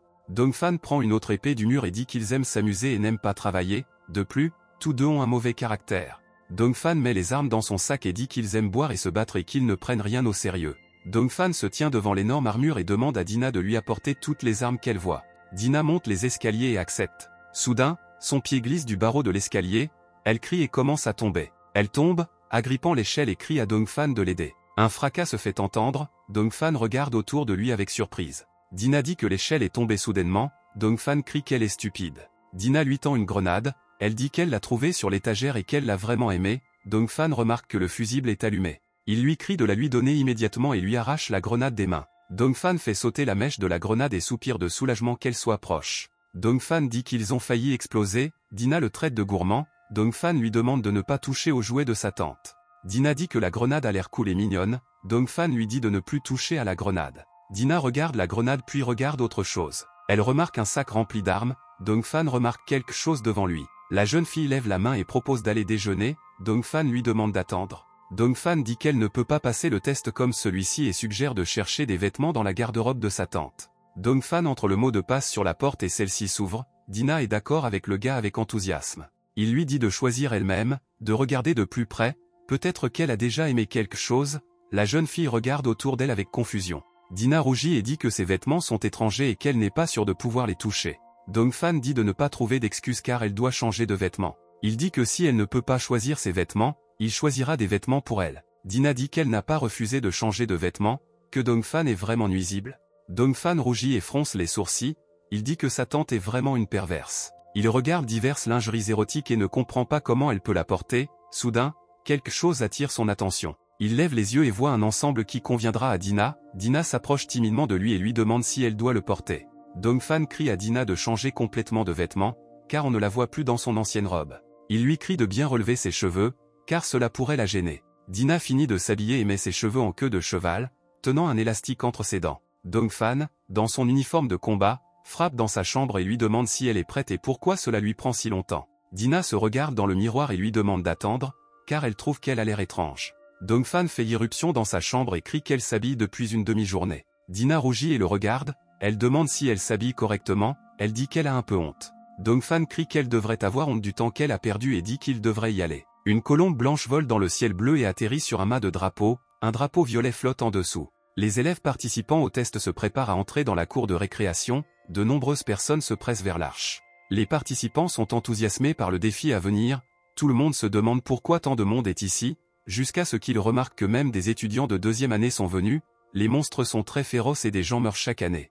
Dongfan touche l'écran pour s'inscrire au défi. Les informations sur le formulaire de candidature indiquent que le nom du participant est Dongfan. Il a 16 ans et est étudiant en troisième année au lycée Nandu. Sa carte d'étudiant avec photo et sceau de l'école s'affiche à l'écran. Le profil indique que son arme est Dina, une forme humaine inconnue. Plusieurs disciples regardent en entendant le nom de Dongfan. Dongfan pâlit et entraîne Dina avec lui. Il dit qu'ils doivent se dépêcher. Les étudiants remarquent Dongfan. Les étudiants se rassemblent sur une estrade entourée de colonnes. Les colonnes et la plateforme sont en pierre blanche et sont situées sur un rocher surélevé. Le réalisateur regarde tout depuis le balcon. Il attend avec impatience une autre année de défi. Il ne sait pas du tout à quoi s'attendre des gars cette année. Il fronce les sourcils et se demande combien d'entre eux survivront jusqu'à la fin de l'épreuve. La silhouette dans l'ombre dit qu'il est temps de s'y habituer, car c'est la prochaine étape pour eux sur le chemin pour devenir un guerrier de l'arme divine. Le réalisateur dit qu'ils sont trop jeunes pour ça. Le personnage lui dit de surveiller sa langue car c'est leur devoir sacré. La femme dit que la mort est inévitable pour tout le monde, car certains mourront de vieillesse, et d'autres mourront sur le champ de bataille et ils ne devraient pas être tristes et avoir des regrets. La femme dit au directeur de remonter le moral des élèves. Il sourit tristement, tenant le micro dans sa main. Le visage du réalisateur apparaît à l'écran. Il dit qu'aujourd'hui est le jour du test et salue toutes les personnes présentes. Il annonce haut et fort qu'aujourd'hui marque la fin de leur vie étudiante et le début de leur carrière militaire. Ils ont payé cette journée avec de la sueur, du sang et un entraînement douloureux et c'est pourquoi il est fier d'eux. Le réalisateur demande de se rappeler qu'ils sont des guerriers de la déesse et prie pour que la déesse les bénisse pendant des siècles et souhaite bonne chance à tous. Les étudiants se plaignent que le directeur parle trop et attend avec impatience que le portail s'ouvre. Dongfan dit qu'il est temps pour eux de partir aussi. La porte s'ouvre, Dina demande si le test aura lieu ici, il regarde le paysage pittoresque. Elle rit et dit que c'est très beau ici, elle dit qu'il y a des forêts, des collines et un lac ici, et qu'elle aimerait vraiment pique-niquer ici. Dongfan crie que cet endroit est plein de dangers et lui dit de ne pas courir loin. La jeune fille court vers le lac, vers la verdure épaisse, vers les fleurs aux couleurs vives, elle admire tout. La jeune fille tombe à genoux à côté des fleurs et crie que ces fleurs sont très belles et sentent très bon. Soudain, quelque chose attire son attention. Parmi les fleurs, elle remarque un crâne humain et pâlit aussitôt. Elle se précipite vers Dongfana et monte les marches et crie qu'elle a trouvé des ossements terribles. Derrière Dongfan se trouve une silhouette, mise en valeur par le soleil de dos. Les étudiants descendent les immenses marches, Dina court vers Dongfana et crie qu'elle a peur. Elle appelle Dongfan, mais un homme nommé Rama fronce les sourcils et la pousse à l'écart, disant qu'elle est très bruyante. Dina tombe sur le dos et ferme les yeux, Rama lui tourne le dos et s'en va, Dongfan le remarque et se précipite vers Dina. Il l'aide à se relever et crie que l'homme s'est comporté comme un salaud. Rama ne se retourne même pas et continue son chemin en grognant. Dongfan crie à l'homme de s'excuser auprès d'elle, mais soudain, un rayon d'énergie dorée jaillit près de sa joue. Rama se tient avec une arme à la main et dit qu'il sait que le type s'appelle Dongfan, le héros saigne sur la joue. Rama demande comment cette racaille sans arme divine allait le forcer à s'excuser. Il conseille à Dongfana de mieux réfléchir à la manière dont il va survivre, le gars fronce les sourcils en entendant ces paroles. Seuls les étudiants de la capitale du Sud ont accès au test, et 3 se voient refuser l'entrée. Xiaoji serre les dents et demande ce que le gardien lui a dit. Le gars crie qu'ils sont des commissaires à la répression et qu'ils doivent être autorisés à entrer. La jeune fille dit qu'ils ont les qualifications nécessaires. Xiaoji dit qu'ils sont également encore étudiants et qu'ils doivent être autorisés à passer. Le gardien ne sait pas quoi leur dire. La jeune fille dit que le comité représente la gloire de la déesse et qu'ils n'ont pas le droit de ne pas être autorisés à entrer. Le gardien est en sueur et nerveux, il hésite et décide de les laisser entrer. Dongfan dit à Dina de répéter ce qu'il lui a dit, elle répond que le test est très dangereux et qu'elle doit lui obéir. Dongfan dit qu'il faut toujours être sur ses gardes et ne pas s'enfuir, Dina le suit et mâche des chips. Le gars va plus loin et dit que le test est un jeu dangereux dans lequel il y a toutes les chances de mort, Dina est distraite par quelque chose dans les buissons. Dina se penche pour ramasser quelque chose dans les buissons, Dongfan demande si elle a tout compris. Il fronce les sourcils et regarde autour de lui, Dina a trouvé une sorte de crâne et l'a mis sur sa tête, elle demande si cela lui convient. Dongfan demande, sous le choc, quel niveau d'intelligence elle possède pour faire une telle chose. Elle enlève le crâne de sa tête et dit qu'ils sont venus beaucoup, mais qu'ils n'ont toujours rencontré aucun danger. Dongfan crie qu'en attendant le danger, vous aurez déjà le temps de mourir. Dina dit que s'il n'y a aucun danger en vue, il n'y a pas lieu de s'inquiéter, Dongfan lui dit de rester près de lui. Dina crie qu'elle voit un bel oiseau, Dongfan lui crie de ne pas s'approcher d'elle. Une volée d'oiseaux prend son envol, Dongfan sursaute lorsqu'il les remarque, il écarquilla les yeux, reconnaissant le son. Il dit à Dina d'attendre en bas et lui-même va regarder autour de lui du haut de l'arbre. Il disparaît dans le feuillage et ressort au-dessus, il sort un télescope et essaie de regarder autour de lui. Il regarde dans la direction d'où vient le son, il aperçoit au loin une colonne de poussière. Il sursaute, remarquant soudain quelque chose à travers le télescope. À travers le tuyau, vous pouvez voir un énorme serpent et un étudiant avec un long bâton, Dongfan se rend compte qu'il s'agit d'une poupée des ténèbres. L'élève avec le bâton crie et vole droit dans la gueule du monstre, pleine de dents acérées. L'élève bloque les mâchoires du monstre avec son bâton et lui dit de mourir. Le blond ferme les yeux et voit son bâton commencer à se briser. La poupée des ténèbres plonge, brisant l'arme divine du disciple, la blonde crie à l'aide. Dongfan se rend compte qu'il a été mangé, il semble y avoir des poupées des ténèbres dans cette zone. Dongfan descend de l'arbre et dit qu'il est temps pour eux de partir, Dina est assise près d'un arbre et fredonne. Un serpent rampe autour d'un arbre, elle s'approche de Dina pendant qu'elle récupère sa nourriture. Dongfan atterrit et écrase le serpent, Dina ne parvient qu'à crier de surprise. Dongfan se plaint que ce ne sont pas seulement les poupées des ténèbres qui constituent un danger sur le champ de bataille. Dina le remercie de l'avoir sauvé, Dongfan demande ce qu'elle tient dans sa main. La fille détourne le regard et dit que ce n'est rien de spécial, elle cache l'objet derrière son dos. Dongfan se méfie, mais ne continue pas à insister, il dit qu'il est temps pour eux de partir d'ici. La jeune fille tient le chameau évangélion dans sa main et rit. Ils sortent dans une clairière et Dongfan leur propose de se reposer un moment, Dina demande si c'est en sécurité ici. Dongfan sourit et dit que c'est plus sûr ici que dans la forêt, la jeune fille écarquilla les yeux mais accepta. Une fille aux yeux exorbités montre le côté et dit qu'elle voit un énorme monstre devant eux. Dongfan se tourne prudemment vers la clairière, essayant d'apercevoir le monstre, mais devant eux se trouve un champ ouvert avec de l'herbe courte. Dongfan rit et demande où elle a vu le gros monstre. Il pense qu'elle a des problèmes non seulement avec sa tête, mais aussi avec sa vision. Il ne pensait pas qu'elle était si lâche et si rêveuse. La fille est offensée et dit qu'il y a vraiment un monstre là-bas. Dongfan court en avant et lui dit de ne pas se tenir comme un pilier et de ne pas rester à la traîne. Dina frémit. Dongfan sourit et l'invite à se détendre avec lui. Dina crie avec horreur sur son visage pour faire attention. Dongfan demande pourquoi elle avait peur. Derrière lui, un énorme monstre surgit de sol. Le gars relève la tête et remarque la bouche baveuse au-dessus de lui. Le monstre se profile au-dessus de lui et ouvre grand la bouche, se préparant à l'avaler. Le monstre attaque avec ses griffes. Dongfan parvient à échapper au coup. Dongfan a du mal à maintenir son équilibre. Dina crie que c'est une poupée des ténèbres. Le gars fronce les sourcils et dit qu'il s'attendait à des monstres similaires ici. Dina lui dit de s'enfuir. Dongfan esquive adroitement les coups du monstre et s'en rapproche. Il porte une épée à la main. Il repousse la carapace du monstre avec son pied. Il lève son épée en vol et se prépare à frapper la poupée des ténèbres avec son arme. Dongfan atterrit à côté du monstre, lui coupant 2 membres. Il crie qu'il s'appelle Dongfan et qu'il est un guerrier aux armes divines. Il attaque à nouveau le monstre, mais la lame de son épée se brise en 2. Dongfan regarde son reflet dans la lame de l'épée et pâlit. Il regarde son épée brisée et réfléchit à la façon dont il devrait continuer à se battre. Le monstre se retourne pour riposter. Le monstre le frappe et Dongfan le jette comme un jouet. Dina appelle Dongfan, il tombe au sol et crie que ça fait mal. Dongfan supposait que seules les armes divines pouvaient faire face à la poupée des ténèbres. Dongfan remarque qu'il a laissé une blessure sur le monstre. De la vapeur écarlate apparaît de la blessure. Dongfan se souvient de son sac d'armes et dit que le monstre continuera à être blessé de toute façon. La poupée des ténèbres attaque à nouveau Dongfan. Le gars fronce les sourcils et se prépare à riposter. Il attrape son sac à dos et tire sur les fermoirs. Il décide qu'il doit de toute urgence choisir une sorte d'arme. Dongfan attrape le premier tas d'armes qu'il rencontre. Il demande qui durera le plus longtemps. Dongfan demande au monstre qui durera plus longtemps, sa peau épaisse sous ses innombrables armes. Dongfan frappe la carapace du monstre avec un cri, les étincelles provoquées par l'impact volent dans toutes les directions. Dongfan frappe à nouveau avec une telle force qu'une partie de la lame de l'épée se brise, des nuages de poussière remplissent l'air.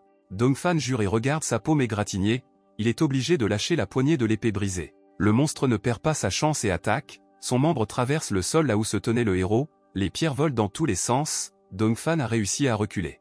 Dongfan atteint la poignée de la longue épée, il se rend compte qu'il n'a toujours pas blessé la poupée des ténèbres. Le monstre attaque à nouveau, mais rate son coup, Dongfan recule, l'épée à la main. Il coupe l'air avec son épée et crie au monstre de goûter son acier. L'épée de Dongfan coupe l'un des tentacules sous le museau du monstre, le faisant rugir. Dina serre le poing et est heureuse que Dongfan ait réussi, elle crie qu'il s'en sortira certainement. Soudain, un tentacule coupé de monstre vole près d'elle, il atterrit sur le sol avec un bruit humide et le sourire de la jeune fille s'efface. Le tentacule continue de se tortiller, Dina pâlit et le regarde, elle dit que c'est dégoûtant. Elle repousse le tentacule coupé du monstre avec son pied et regarde où il a volé. Dina se retourne pour voir le combat, elle observe les silhouettes dans le feu de la bataille et crie que Dongfan s'en sortira définitivement.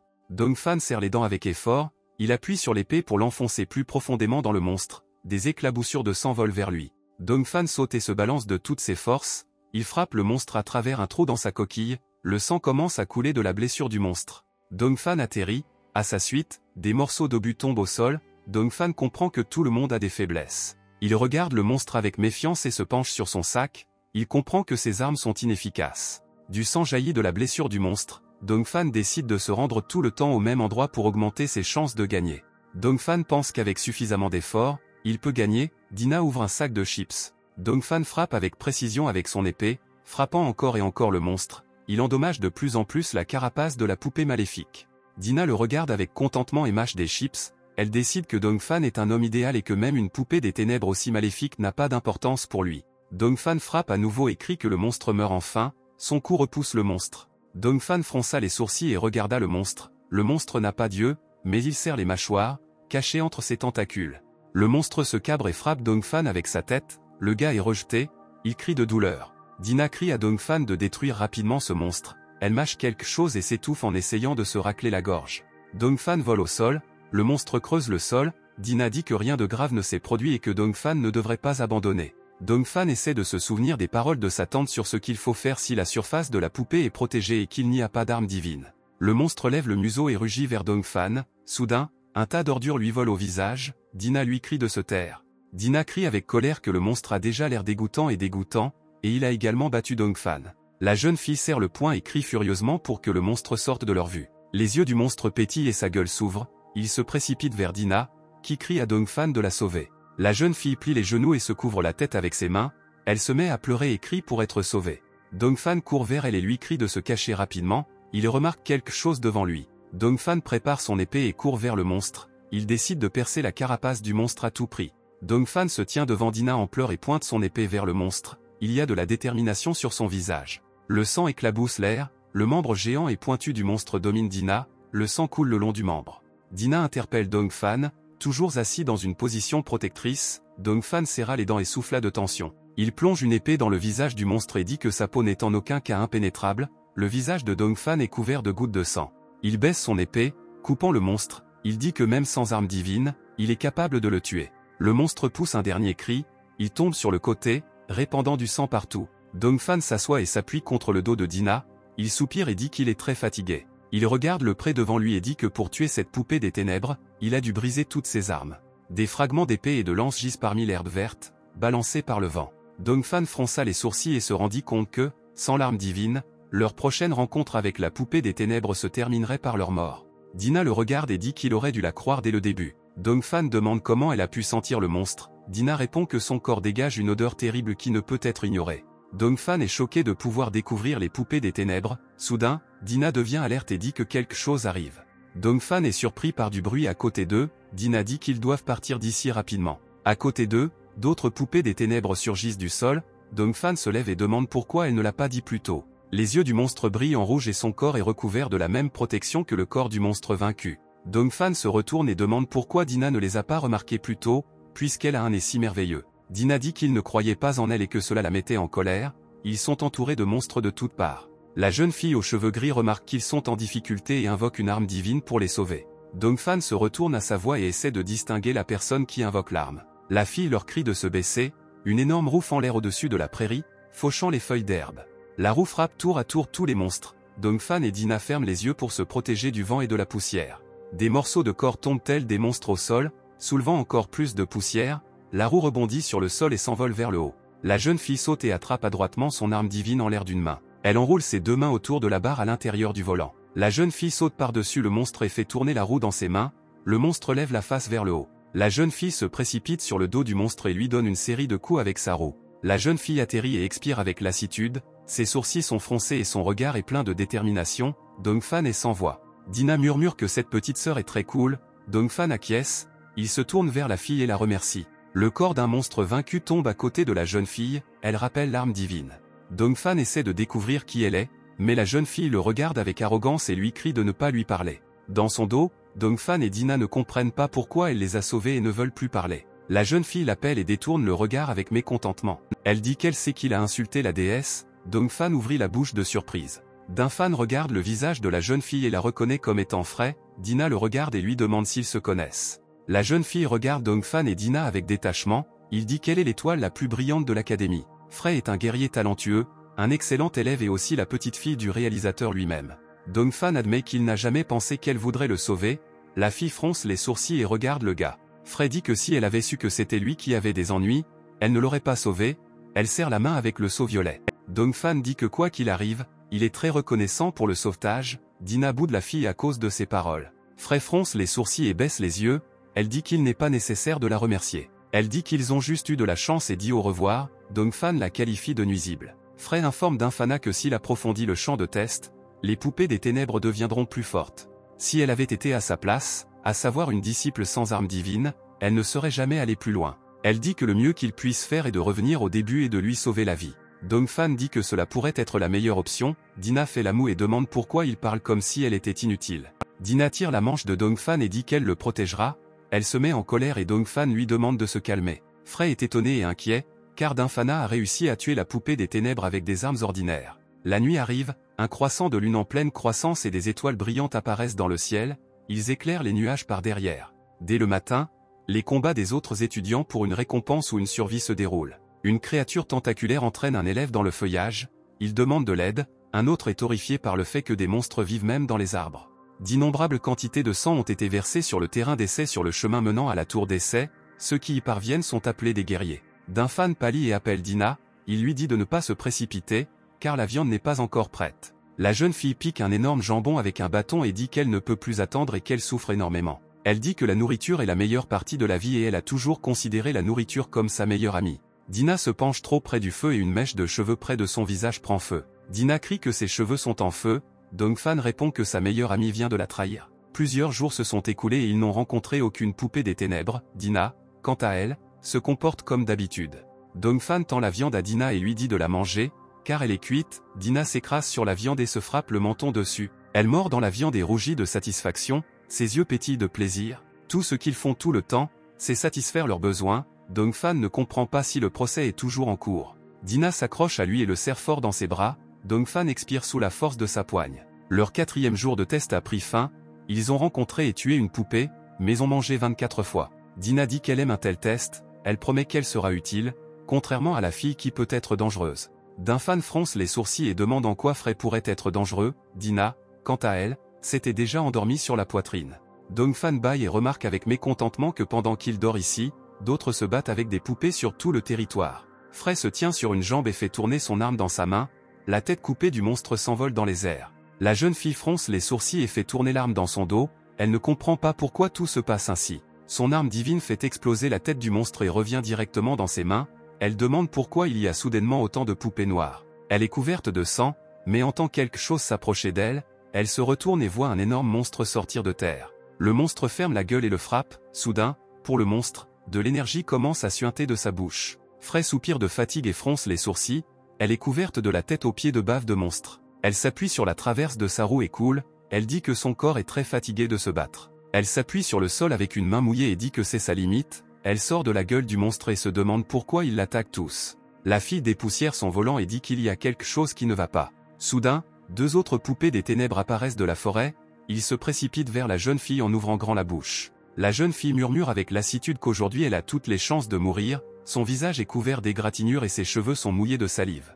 La poussière s'élève dans l'air sur le rocher, un fracas et un rugissement se font entendre, une petite silhouette de jeune fille tombe d'une falaise. Le cadre se dresse sur un autre rebord au-dessus des courants d'eau déchaînés, il rit, satisfait de ses efforts. Rama dit que pour le reste c'est fini et que les personnages principaux de la compétition ne seront clairement pas eux. Il regarde avec les autres l'éclaboussure créée par Frey, Rama dit qu'elle n'obtient aucun point pour cet atterrissage. Les autres gars regardent Ram avec méfiance et lui demandent si cela va leur causer des ennuis. Les étudiants ne sont pas seulement des guerriers de la déesse, mais aussi des enfants des familles les plus fortes, et si quelqu'un l'apprend, il ne sera pas content.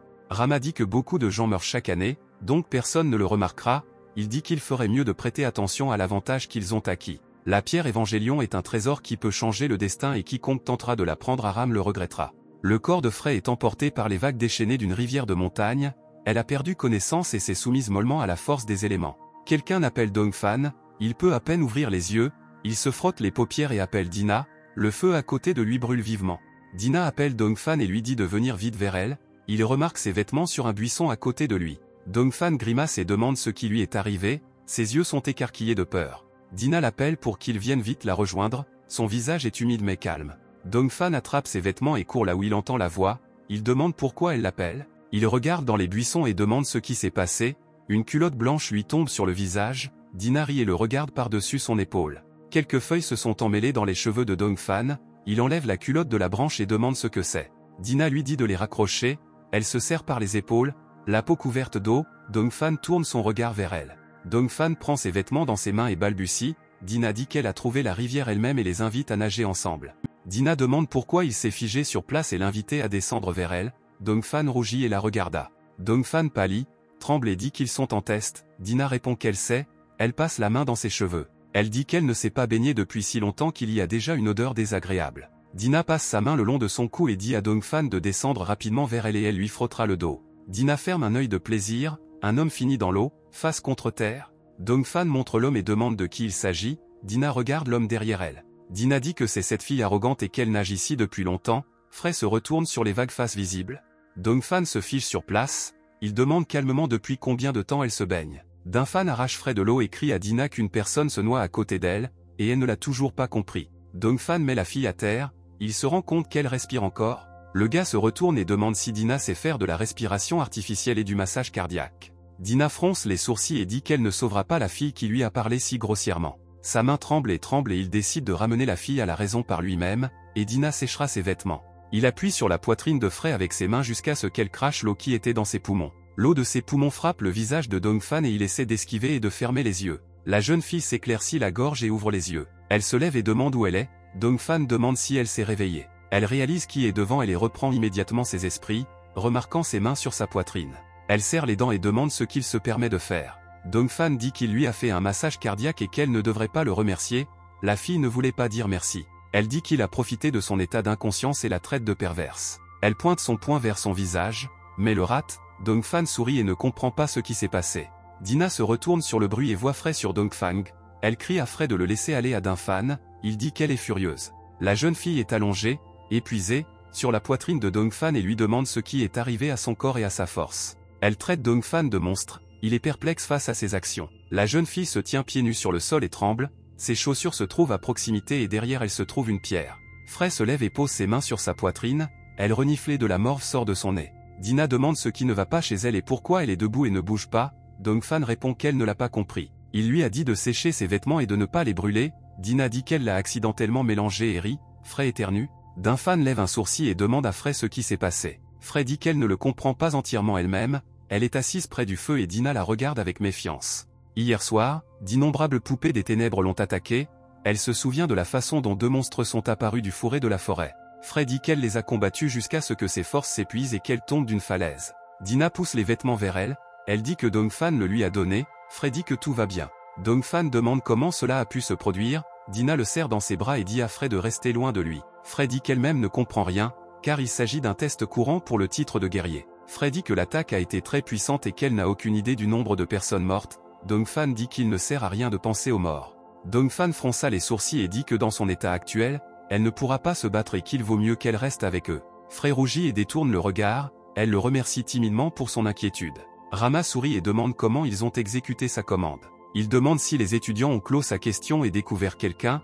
Les étudiants répondent que tout s'est bien passé. Ils disent avoir pris un gros risque et lui demandent de ne pas oublier sa promesse. Rama demande où est allé Eger. Il regarde autour de lui et leur dit de retourner au camp pendant qu'ils le cherchent. Un gars avec une tête chauve et un pansement sur le front répond quand son nom s'appelle Eger. Rama vient vers lui et lui demande si tout est fait. Le gars s'éloigne du rocher. Eger dit que tout est fait, mais il a attendu une demi-journée. Il demande pourquoi personne d'autre n'est venu à part Ram. Rama ferme paresseusement un œil et lui dit qu'ils sont probablement perdus. Eger dit qu'il veut tout arrêter, car s'il est révélé qu'il recherchait les meilleurs étudiants, il ne serait pas content. Il tend un tube à essai contenant un liquide rouge et dit qu'il n'a plus besoin d'aucun avantage. Rama vient vers lui et dit qu'il comprend tout. Le gars lui tend un tube à essai. Rama dit que même s'il part maintenant, le sang de Frey restera sur ses mains. Eger demande pourquoi il n'a pas honte de dire une telle chose. Il dit que Rama lui-même le lui a donné et qu'il ne savait pas qu'il était capable de tuer. Rama sourit et lui dit de ne pas s'inquiéter, car même s'ils sont partenaires, leur idée reste secrète. Rama dit qu'ils peuvent quitter leur équipe à tout moment. Eger se réjouit de ses paroles et promet de ne rien dire.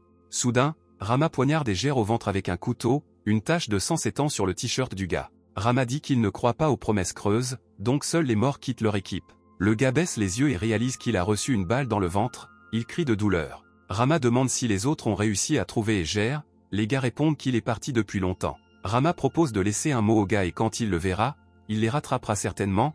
Les poupées des ténèbres s'approchent du corps d'Eger et reniflent.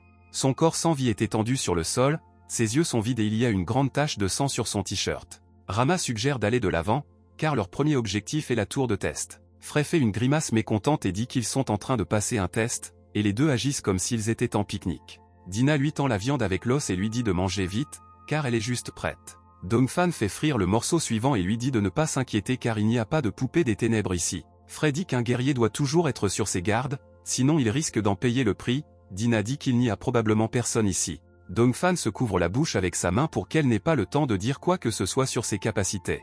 Il dit qu'ils ont juste de la chance et que c'est pourquoi les monstres ne s'approchent pas d'eux. Frey dit qu'elle est déçue par lui. Elle dit que même s'il avait été expulsé de l'académie pour avoir combattu, elle espérait qu'avec sa force, il deviendrait un excellent soldat. Mais ensuite il a invoqué cette chose et est devenu la risée. Dongfan sourit maladroitement. Elle dit qu'il installe une tente et fait rôtir de la viande pendant le procès à mort et espère avoir de la chance. Elle demande s'il reste en lui une trace du soldat. Dongfan pâlit et ne sait que répondre. Dina fronce les sourcils et fait la moue aux paroles de Frey. La jeune fille dit que si elle était lui, elle se débarrasserait de ses armes et en appellerait une autre. Dina lui crie de fermer la bouche. Dina grince des dents et traite Frey de créature. Elle leur rappelle qu'ils l'ont sauvée et elle a décidé de les séparer. Frey dit qu'elle exprime simplement ses sentiments. Après tout, il est évident qu'avec Dina il ne deviendra pas un vrai guerrier. Dina dit que cela ne la concerne pas et si elle savait à quel point Frey est terrible, elle n'aurait pas brûlé son manteau, qui attirait les poupées des ténèbres. Dongfan la regarde sous le choc et lui demande si le manteau a vraiment attiré les poupées des ténèbres. Dunfan demande ce que Dina voulait dire et comment la veste pourrait provoquer les poupées des ténèbres. Les vêtements de Frey sentaient les poupées des ténèbres et il n'était pas surprenant qu'elle l'attaque. Dongfan demande pourquoi il n'a rien ressenti. Elle sourit d'un air suffisant et dit qu'il n'atteindra jamais ses capacités de détection. Si Dina n'avait pas brûlé les vêtements de Frey, les poupées les auraient retrouvés en un clin d'œil. Frey demande s'il est possible qu'elle ait été marquée pendant le combat, car avant cela, elle n'avait rien remarqué de spécial. Dongfan dit qu'il croit Dina, car son nez est très sensible à l'odeur des poupées des ténèbres. Frey demande avec incrédulité comment le nez de l'arme peut être si sensible à l'obscurité. Dina dit que ce n'est pas une simple odeur et qu'elle est 1000 fois plus forte que d'habitude. Frey se demande d'où pourrait venir cette odeur inhabituelle. Elle se souvient que le jour de la compétition, lorsqu'elle est entrée sur le champ de bataille, quelque chose d'inhabituel s'est produit. Dans la foule, dans les colonnes, quelqu'un repoussait les gens et s'excusait, car il n'y avait nulle part où tomber une pomme. Frey se souvient qu'un type en short et chauve s'est frotté contre elle quand elle lui a dit de ne pas s'excuser. Elle redressa sa veste et y trouva du mucus. Le gars avait parcouru une bonne distance à ce moment-là. Elle regarda sa main qui dégoulinait de mucus et se demanda si elle avait été laissée par celui qui avait repoussé tout le monde. Elle dit qu'ils sont tous des guerriers de la déesse et demande comment quelqu'un a-t-il pu faire une telle chose à une autre personne. Dongfan dit qu'on ne peut faire confiance à personne et demande si elle le connaissait. Elle répond qu'elle était amie avec tout le monde à l'académie. Dongfan dit que sans raison, c'est encore plus terrible. Frey porte la main à sa bouche sous le choc et demande s'il pense que son ami l'a piégé. Dongfan espère avoir tort, mais s'il s'agit d'un problème répandu, alors peut-être que quelqu'un sabote les autres membres. Quelque chose tombe du ciel entre les rochers et soulève un nuage de poussière dans les airs. La forêt et les montagnes sont visibles au loin. Le gars aux cheveux violets prend une pause dramatique et dit à la ville racaille de l'attaquer rapidement. Il prend son sèche-cheveux et crie que, comparé à eux, il est encore plus éblouissant. Il pointe le sèche-cheveux vers la poupée des ténèbres sortie de terre et active son arme divine. Il brûle un énorme trou dans le monstre avec une tornade mortelle, sans quitter sa place. Le gars aux cheveux violets fronce les sourcils et traite le monstre de petite créature insignifiante. Il tourne son regard vers son équipe et dit qu'un tel bipied ne vaincra jamais leur trio le plus fort. Le type aux cheveux roux attaque le monstre avec une crête d'obscurité mortelle. Une fille noire aux cheveux blonds attaque une poupée des ténèbres avec des ciseaux et la technique mortelle de la guillotine. Tous les trois lâchent leurs armes et disent que cette poupée est une vraie faible par rapport à eux. Soudain, le sol sous leurs pieds se met à trembler, les cailloux rebondissent sur le sol. Le gars et la fille se tournent vers le gars aux cheveux roux et lui demandent ce qui se passe. Le sol tremble sous leurs pieds. Le gars répond qu'il n'a rien à voir avec ça. La jeune fille dit qu'elle a un mauvais pressentiment. Il suppose qu'il s'agissait d'un tremblement de terre. La jeune fille remarque que le son se rapproche. Le trio commence à regarder autour d'eux. La jeune fille ouvre la bouche sous le choc et remarque quelque chose devant elle. Elle crie à tout le monde de regarder là-bas. Au loin, caché par des nuages de poussière, une immense silhouette aux longs tentacules se déplace. Les gens courent jusqu'au bord de la falaise, mais quelque chose les tue immédiatement. Quelqu'un portant un casque court jusqu'au bout de la falaise, mais soudain du sang jaillit de son casque, le tentacule l'a transpercé jusqu'à la poitrine. Le tentacule jette l'homme hors du tentacule et il s'envole comme une poupée. Le gars du trio frémit à cette vue. La poussière se dissipe et il s'avère qu'il y a de nombreuses poupées des ténèbres debout sur la falaise. La fille crie que ce sont des poupées des ténèbres et demande pourquoi il y en a tant au même endroit. Elle tire sur la manche du gars aux cheveux violets et lui demande ce qu'il devrait faire. Il se figea, complètement horrifié. Rama regarde dans leur direction et dit qu'il devrait courir et se sauver maintenant. Soudain, un rayon d'énergie jaillit dans le ciel. Il traite et gère d'imbécile et dit que personne ne se sentira désolé pour lui, car il s'est contenté de regarder Dongfan être sauvé par Frey. Il jette par terre un tube à essai contenant un liquide rouge et dit que tous ceux qui doivent mourir doivent mourir. Les fragments gisent au sol. Rama dit que rien ne peut être réparé et comme Ejora n'a pas de chance, il ira également en enfer pour eux. Frey examine la brindille et se lève soudainement et frappe Dongfan à la tête avec et dit qu'ils doivent partir. Dongfan dit qu'ils ne sont pas pressés et continue de faire frire la viande sur le feu. Frey demande pourquoi ils prennent leur temps puisque ses camarades de classe pourraient avoir des ennuis. Elle demande s'il a peur. Dongfan fronça les sourcils et pâlit, réalisant qu'il pourrait en fait avoir peur. Frey prend la brindille à deux mains et se souvient des paroles de son grand-père, qui dirige l'académie. Il a dit qu'en tant que guerrier de la déesse, il devait être courageux, honnête et détruire le mal à tout moment. Dongfan pense que Frey semble être normal, mais elle est trop obsédée par le vieil homme. Il se retourne et voit le vieux directeur à la place de Frey. Elle demande s'il vient ou non. Dongfan répond qu'ils ne savent pas où aller, ce qu'ils font et comment les trouver. Frey fronce les sourcils face à ces paroles et ne sait pas quoi répondre. Dongfan suggère de réfléchir et de reprendre des forces d'abord. Frey dit qu'elle ne peut pas avoir autant de sang-froid que lui. Elle estime qu'il est de son devoir de sauver ceux qui sont en difficulté. Elle attrape un bâton et décide qu'ils sont destinés à être séparés. Elle dit qu'il peut rester lâche et attendre ici. Dongfan se tourne vers elle, déçue et détachée, elle lui dit au revoir avec colère. Dongfan demande à Dina ce qui se passe dans la tête de cette fille, tous deux s'occupent d'elle. Dina décide que Frey est condamné à rencontrer les poupées, car elle les sent dans cette direction. Dongfan se retourne avec inquiétude. Frey décide que même s'il ne trouve personne, c'est une meilleure solution que de rester assis. Elle décide de retrouver Eger, car ses actes ne peuvent lui être pardonnés. Elle veut demander pourquoi il a fait ça. Elle se fige et se demande s'il est vraiment prêt à faire quelque chose comme ça pour le bien d'un artefact. Soudain, le visage d'un monstre apparaît à côté d'elle, elle remarque une poupée des ténèbres à côté d'elle. Soudain, quelqu'un lui couvre la bouche avec sa main, Dongfan lui dit de rester immobile et de ne pas bouger. Il se retire derrière un arbre et lui ordonne de garder le silence. Il regarde derrière le coffre un énorme monstre ressemblant à une araignée aux yeux brillants. Dongfan dit qu'il sait où trouver une personne de description similaire et qu'il l'aidera à le retrouver si elle lui fait confiance. La poupée des ténèbres se faufile maladroitement entre les troncs d'arbres, Dongfan embrasse Frey. La poupée des ténèbres s'en va enfin et Dongfan pousse un soupir de soulagement, Frey pâlit à cause du manque d'air. Elle se retourne et lui demande s'il veut vraiment l'étrangler, elle se rend compte qu'il la suivait. Dina sort des buissons et dit que c'était son idée, Dongfan dit que s'ils suivent les poupées, ils retrouveront les élèves. Frey fronce les sourcils et dit que traquer un troupeau de poupées noires est impossible sans conséquence. Dongfan dit que si elle veut sauver les autres, elle doit essayer différentes manières.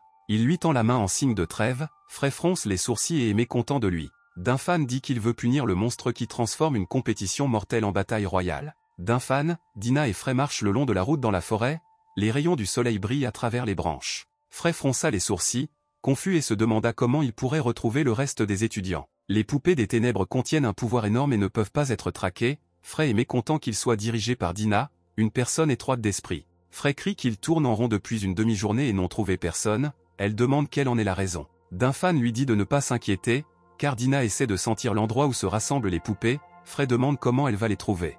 Dongfan rit maladroitement et dit qu'il vous a déjà parlé du grand odorat de Dina. Frey fronce les sourcils et demande pourquoi il la traite comme une idiote et quel genre donner Dina a. Dongfan dit qu'ils n'ont pas d'autre choix et que la seule option est de se promener et d'espérer qu'ils les trouveront. Dongfan dit qu'ils doivent juste être patients, Dina crie qu'elle les a trouvés. Dina lève la main et dit qu'à 500 mètres d'ici il y a beaucoup de poupées des ténèbres. Elle montre du doigt et dit qu'il y a aussi l'odeur qui se trouvait sur les vêtements de Frey. Dongfan tourne son regard vers l'endroit où Dina pointe et dit qu'il s'en doutait, Frey les regarde avec perplexité. Frey demande si Dina plaisante lorsqu'elle parle de 500 mètres. Dina dit qu'il est déjà 400 heures, Dongfan demande ce que cela signifie.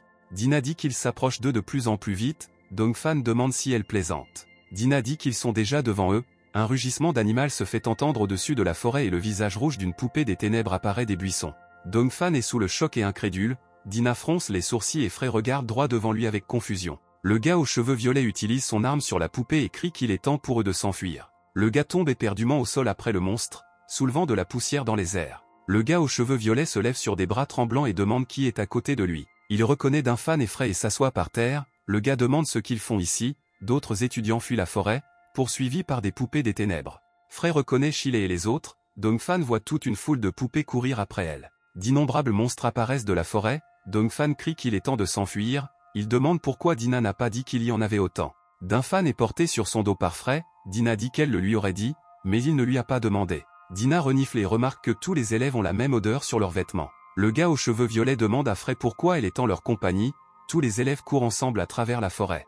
Dongfan regarde autour de lui et ordonne à tout le monde de se déshabiller, ses sourcils sont rapprochés sur l'arête de son nez. Le gars aux cheveux violets demande s'il va bien, Dongfan dit que c'est nécessaire à la survie. Frey dit qu'il vaut mieux l'écouter et elle expliquera tous les détails plus tard. Le gars aux cheveux violets plisse les yeux d'incrédulité et demande si c'est une sorte de blague. Frey dit qu'ils n'ont pas le temps de discuter et que tout le monde devrait se déshabiller rapidement. Chacun commence à arracher un vêtement à sa guise, continuant à s'enfuir, Dongfan crie à tout le monde de se déshabiller rapidement. Une fille à la peau foncée crie que son équipe n'a acquis ses vêtements que récemment. Le gars aux cheveux violets crie que ce sont les nouveautés de la saison et arrache avec colère ses vêtements. Il plisse les yeux et regarde Dongfan et dit que s'il les a trompés, il le transformera en une nouvelle paire de bottes. La jeune fille se retourne et attire l'attention du patron, les deux se retournent. Les poupées des ténèbres se sont arrêtées et ont cessé de les poursuivre, l'un d'eux a commencé à déchirer la chemise du patron. Les élèves demandent pourquoi ces poupées couraient après des vêtements. Deux poupées des ténèbres qui ressemblent à des félins ont la bouche ouverte et rugissent, leurs yeux brillent dans l'ombre. Dongfan essaie de reprendre son souffle alors qu'il se tient debout sur une falaise au-dessus de la forêt, Frey appelle Dongfan. Elle se tourne vers lui et le remercie sincèrement d'avoir sauvé tous les élèves. Dongfan est heureux d'avoir réussi à s'échapper, mais ce n'est pas en sécurité ici et ils doivent trouver où aller ensuite. Les poupées circulent toujours, Les étudiants se reposent après un long marathon passé à fuir des monstres. Les gars n'avaient absolument plus aucune force, Dongfan n'est pas content que tant de problèmes lui tombent sur la tête. Frey dit que l'équipe composée de Chile, Da et Tufan est la plus forte de tous les étudiants. Si les plus forts sont éliminés du jeu, il sera alors plus facile pour les participants restants de gagner. Les étudiants s'assoient sur une montagne de pierres et se détendent, une sorte de monstre les surveille. Quiconque utilise des poupées noires pour gagner n'est pas digne du titre de déesse guerrière. Dina regarde les étudiants et dit qu'ils l'ennuient déjà avec leurs discours ennuyeux. Elle demande à Dongfan pourquoi il devrait s'inquiéter pour tout le monde. Dongfan répond que dans une telle situation, il est impossible de ne pas participer. Dina est têtue et dit qu'elle ne s'occupera de personne sauf de Dongfan. Frey demande si tout est clair pour tout le monde, elle regarde anxieusement autour d'elle la forêt en contrebas. Les élèves ne comprennent pas comment quelqu'un peut contrôler les poupées et ils n'arrivent pas à y croire. Frey dit qu'elle n'y croyait pas non plus au début, mais Dongfan soupçonne que quelqu'un leur cause délibérément des problèmes.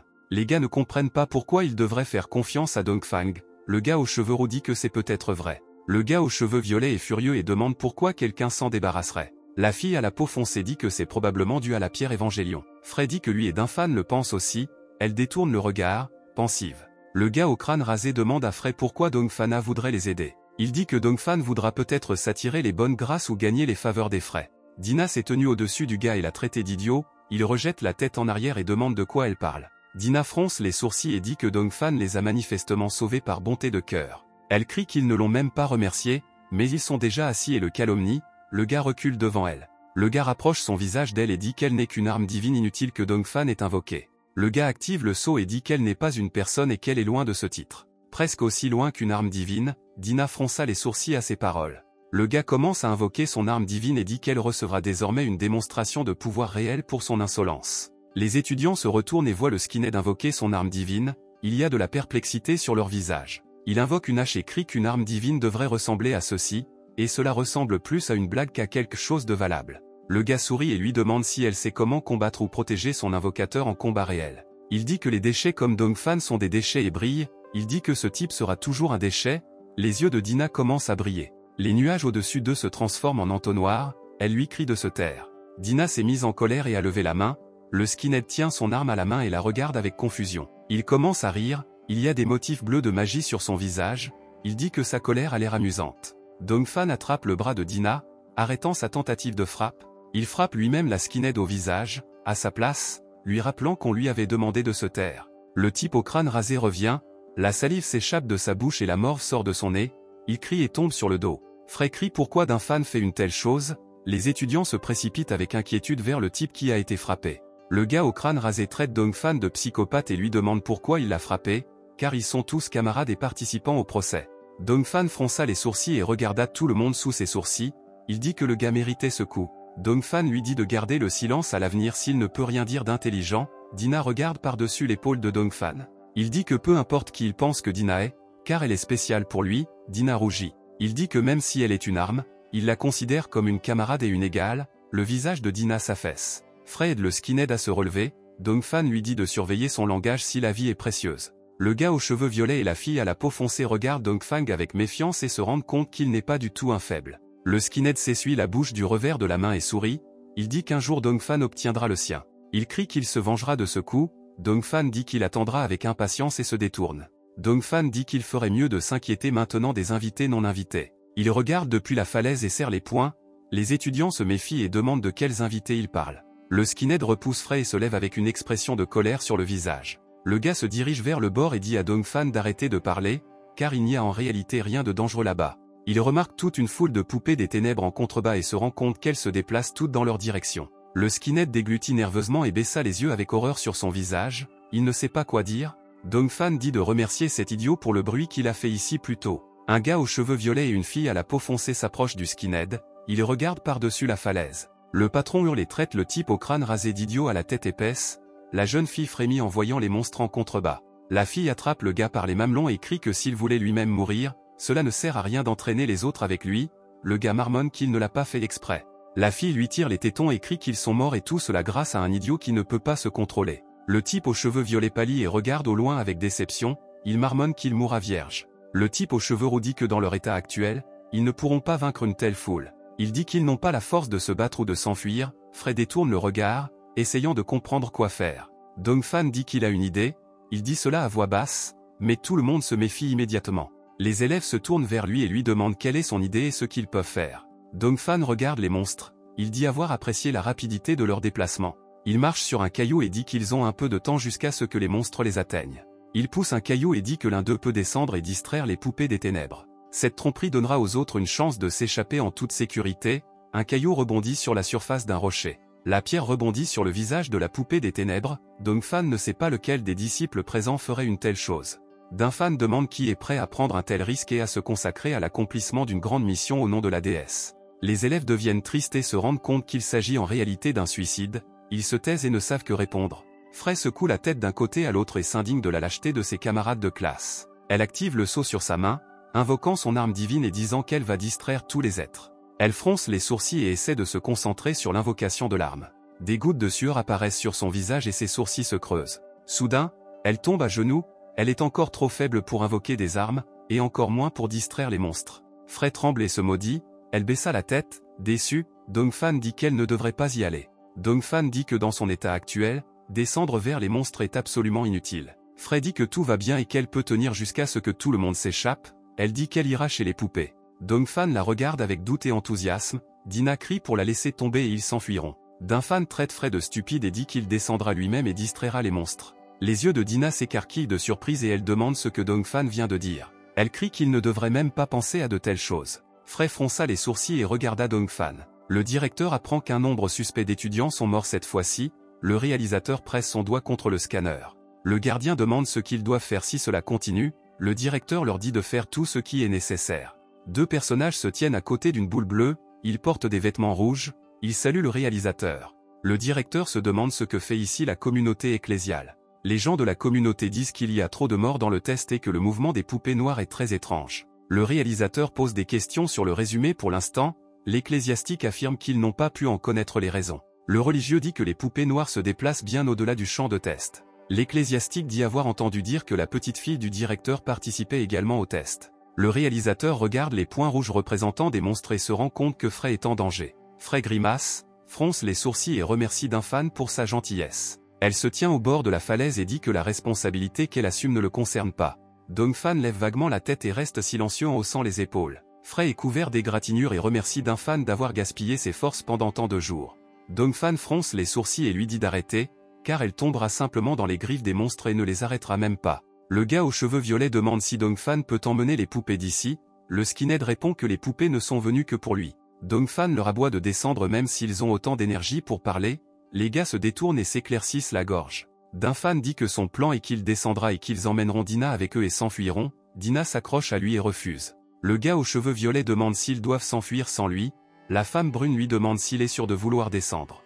Dongfan dit qu'il ne fait pas ça pour eux et lui demande de prendre soin de Dina. Dina regarde autour d'elle avec inquiétude et dit qu'elle ne veut pas partir sans lui. Elle se met à pleurer et crie qu'elle ne veut pas le quitter et dit qu'ils peuvent s'enfuir d'eux-mêmes, laissant les perdants derrière eux. Frey fronce les sourcils et ouvre la bouche pour dire quelque chose, mais reste silencieux. Elle regarde Dongfan en connaissance de cause. Le gars se tient au bord de la falaise et leur dit de prendre soin de Dina. Frey tient Dina près de lui. Il sourit, leur lançant un regard d'adieu. Son visage est rétroéclairé par le soleil couchant. Dongfan se rapproche de la falaise et regarde la végétation dense au pied de la montagne. Un rugissement terrible et fort des poupées des ténèbres se fait entendre sous la montagne. Ils s'approchent tous de la montagne sur laquelle se tiennent les héros. Dina courbe le dos et crie à Dongfan de ne pas la quitter. Frey tient la fille dans ses bras et fronce les sourcils. Dongfan saute et crie qu'il compte sur Frey pour répondre à sa demande. Dongfan atterrit à côté de la poupée des ténèbres. Il y a de la détermination dans ses yeux. Il regarde sans crainte la bouche pleine de dents pointues devant lui. Il serre les dents et commence le jeu. Il passe devant les poupées des ténèbres et court dans la forêt. Les monstres veillent sur lui. Dina crie qu'elle veut aller à Dongfana pour qu'elle puisse lui être relâchée. Frey crie à Dina de se calmer. Frey dit qu'il la tient dans ses bras pour qu'elle ne connaisse pas une mort certaine. Dina sanglote et baisse les yeux. Le gars aux cheveux violets dit que Dongfan est déjà un cadavre de toute façon et que son arme disparaîtra immédiatement après sa mort. Frey a du mal à empêcher Dina de courir après son maître. Dina pleure et demande si Dongfan va vraiment mourir. Frey dit à tout le monde de se taire. Le gars aux cheveux violets dit que lorsqu'un guerrier meurt, son arme invoquée meurt également. Le gars dit qu'il est désolé. Frey lui dit d'exprimer ses regrets plus tard. Dina recommence à pleurer et dit que Dongfan ne peut pas mourir. Dina serre les dents et commence à perdre connaissance. Le nom Dongfan est tout ce à quoi elle pense dans sa tête. Dina commence à perdre connaissance. Frey crie, incapable de la retenir. Un seau doré apparaît dans les yeux de Dina. Les cheveux de Dina passent du rose au blé, Dina commence à crier. Elle est consumée par un flux doré d'énergie qui enveloppe tout son corps, Frey se tient derrière et essaie de se lever et de tenir la fille. Frey ouvre légèrement les yeux et essaie de voir de quel genre de rayon de lumière il s'agissait, des étincelles d'énergie dansent dans l'air autour d'elle. Les yeux de Frey s'écarquillent et il cherche Dina autour de lui, de petites particules d'énergie volent autour de son visage. Frey regarde la marque au sol et demande au gars qui se trouve derrière où est allée Dina. Le sceau de l'arme sacrée est un honneur accordé à un brave guerrier par la déesse comme preuve qu'il a reçu l'arme sacrée. Une fille aux cheveux blancs tourne la page, elle s'intéressait à l'honneur accordé par la déesse. La pierre évangélion contient un pouvoir magique divin et résonne avec des armes divines. La jeune fille rit et rougit, elle dit que le livre contient un tas de mensonges sur la pierre. La jeune fille tourne la page et est surprise du nombre de fantasmes contenus dans les pages de ce livre. La vieille dame demande si la fille va s'inscrire à l'Académie des armes divines. La vieille femme lui souhaite bonne chance et lui demande de s'occuper de toutes les poupées noires. Ils atteignent la capitale du Sud. Le bus ralentit et on entend les roues grincer, le chauffeur annonce qu'il est arrivé à la destination finale. Quelqu'un tousse poliment, attirant l'attention de la jeune fille, elle tourne ses yeux violets vers l'homme. Un homme avec une moustache et une casquette tousse et dit à la jeune fille qu'ils sont arrivés à la dernière gare. La jeune fille dit qu'elle doit se rendre dans la capitale du Sud et non jusqu'à la gare finale. L'homme dit que la capitale du Sud est la dernière gare. La jeune fille ouvre sa valise et y met un livre, il est naturellement d'accord avec le chauffeur. La jeune fille descend du bus et tente de relier les concepts de la capitale du Sud et de la gare finale. La fille lisse ses cheveux, sur lesquels se trouve une fleur bleue, s'il connaît quelqu'un dont elle a besoin. Elle se tourne vers le chauffeur moustachu qui balaie le sol et lui pose des questions sur Dongfan. Dongfan court de toutes ses forces à travers la zone dégagée, il respire fort après une longue course. Dongfan se retourne et regarde les monstres qui courent après lui, des gouttes de sueur coulent sur son visage. Il se penche en avant et commence à courir plus vite, essayant de s'éloigner du monstre et de se diriger vers l'énorme mâchoire. Le monstre aux yeux rouges se rapproche de plus en plus de lui et saute, le monstre manque et Dongfan fait des sauts périlleux pour éviter l'attaque. Il se lève et continue de courir, regardant la poupée des ténèbres, qui a déjà commencé à se tourner dans sa direction. Dongfan respire avec lassitude, il se retourne et voit des tentacules apparaître au-dessus des arbres. Les tentacules verts attaquent et tentent d'écraser Dongfan, mais il s'écarte à temps. Dongfan atterrit adroitement sur son genou et pousse du sol avec sa main pour courir plus loin, il se retourne avec méfiance. Les tentacules se dirigent vers lui et attaquent à nouveau Dongfan, manquant et perçant le sol, envoyant de la poussière dans les airs. Dongfan est essoufflé, fronçant les sourcils et regardant devant lui. Il quitte la forêt, dans laquelle on entend des bruissements, des rugissements et des craquements de branches dus aux monstres qui le poursuivent. Dongfan voit quelque chose devant lui, un objet qui va l'aider à échapper au danger. Dongfan aperçoit des bouts de vêtements devant lui, il décide de les utiliser à cause de leur odeur, ce pourquoi les poupées des ténèbres sont venues. Il décide de prendre les vêtements du monstre qui les manipule. Il veut ensuite attirer l'attention des autres monstres et les éloigner de cet endroit. Dongfan rit et continue de courir, espérant réaliser son plan, il y a beaucoup de coupures sur son visage et de la sueur coule sur ses joues. Il s'approche de la poupée des ténèbres, qui tient dans sa bouche des vêtements déchirés. Dongfan se glisse sous la gueule du monstre et retire les restes de vêtements de ses dents. Dongfan court rapidement à l'ombre des grands arbres, scintillant entre les troncs. Soudain, quelque chose derrière lui attire son attention, il s'arrête sur ses talons et essaie de reprendre son souffle. Dongfan s'appuie contre un tronc d'arbre et respire fortement, il se rend compte que ses forces sont presque à bout. Dongfan regarde derrière lui et entend des piétinements venant de là, il se rend compte que Frey et les autres sont déjà assez loin et que les poupées noires se dirigent vers lui. Dongfan saisit le chiffon dans sa main et inspire. Il jette un chiffon au visage du monstre bondissant, l'aveuglant. La bête continue de courir plus loin et les autres commencent à la poursuivre. Dongfan regarde derrière un arbre et voit des poupées des ténèbres se précipiter, pourchassant un monstre avec des vêtements sur le visage. Dongfan est heureux de pouvoir désormais s'échapper, une feuille de l'arbre au-dessus de lui tombe à ses pieds. Dongfan regarde autour de lui et s'éloigne de l'arbre. Il regarde le ciel et voit des oiseaux voler au loin. Dongfan regarde autour de lui et entend des bruissements. Dongfan ouvre les yeux sous le choc. Il tousse et remarque une pointe pointue couverte de sang devant lui, des gouttes de sang lui tombent sur le visage. Dongfan est horrifié de voir qu'une épine géante lui a transpercé la poitrine par l'arrière, une tache de sang commence à se répandre sur sa veste. L'épine rentre en arrière, s'enfermant plus fermement dans le corps de Dongfan et lui provoquant des vertiges. La vigne, à laquelle l'épine était attachée, s'envole dans les airs, emportant avec elle le Dongfan hurlant. Le gars écarquille les yeux de douleur, des gouttes de sang sortent de sa bouche. Liana jette Dongfan et le frappe au sol, lui arrachant l'air des poumons.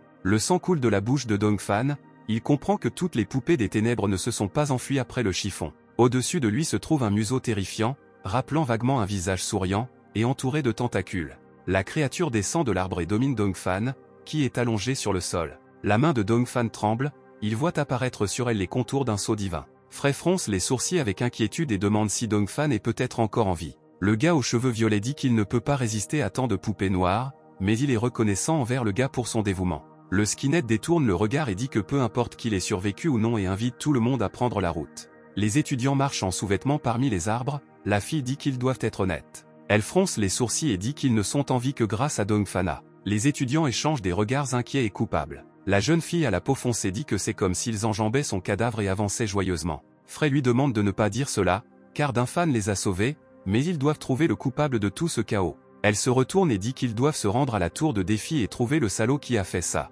Les étudiants frémissent face à de telles déclarations, il y a de la confusion sur leur visage. Frey regarde la tour devant lui et dit qu'il punira celui qui a causé tant de morts et de victimes. Elle baisse les yeux et fronce les sourcils, coupable, elle pense au sacrifice de Dongfang et demande au dieu de le protéger.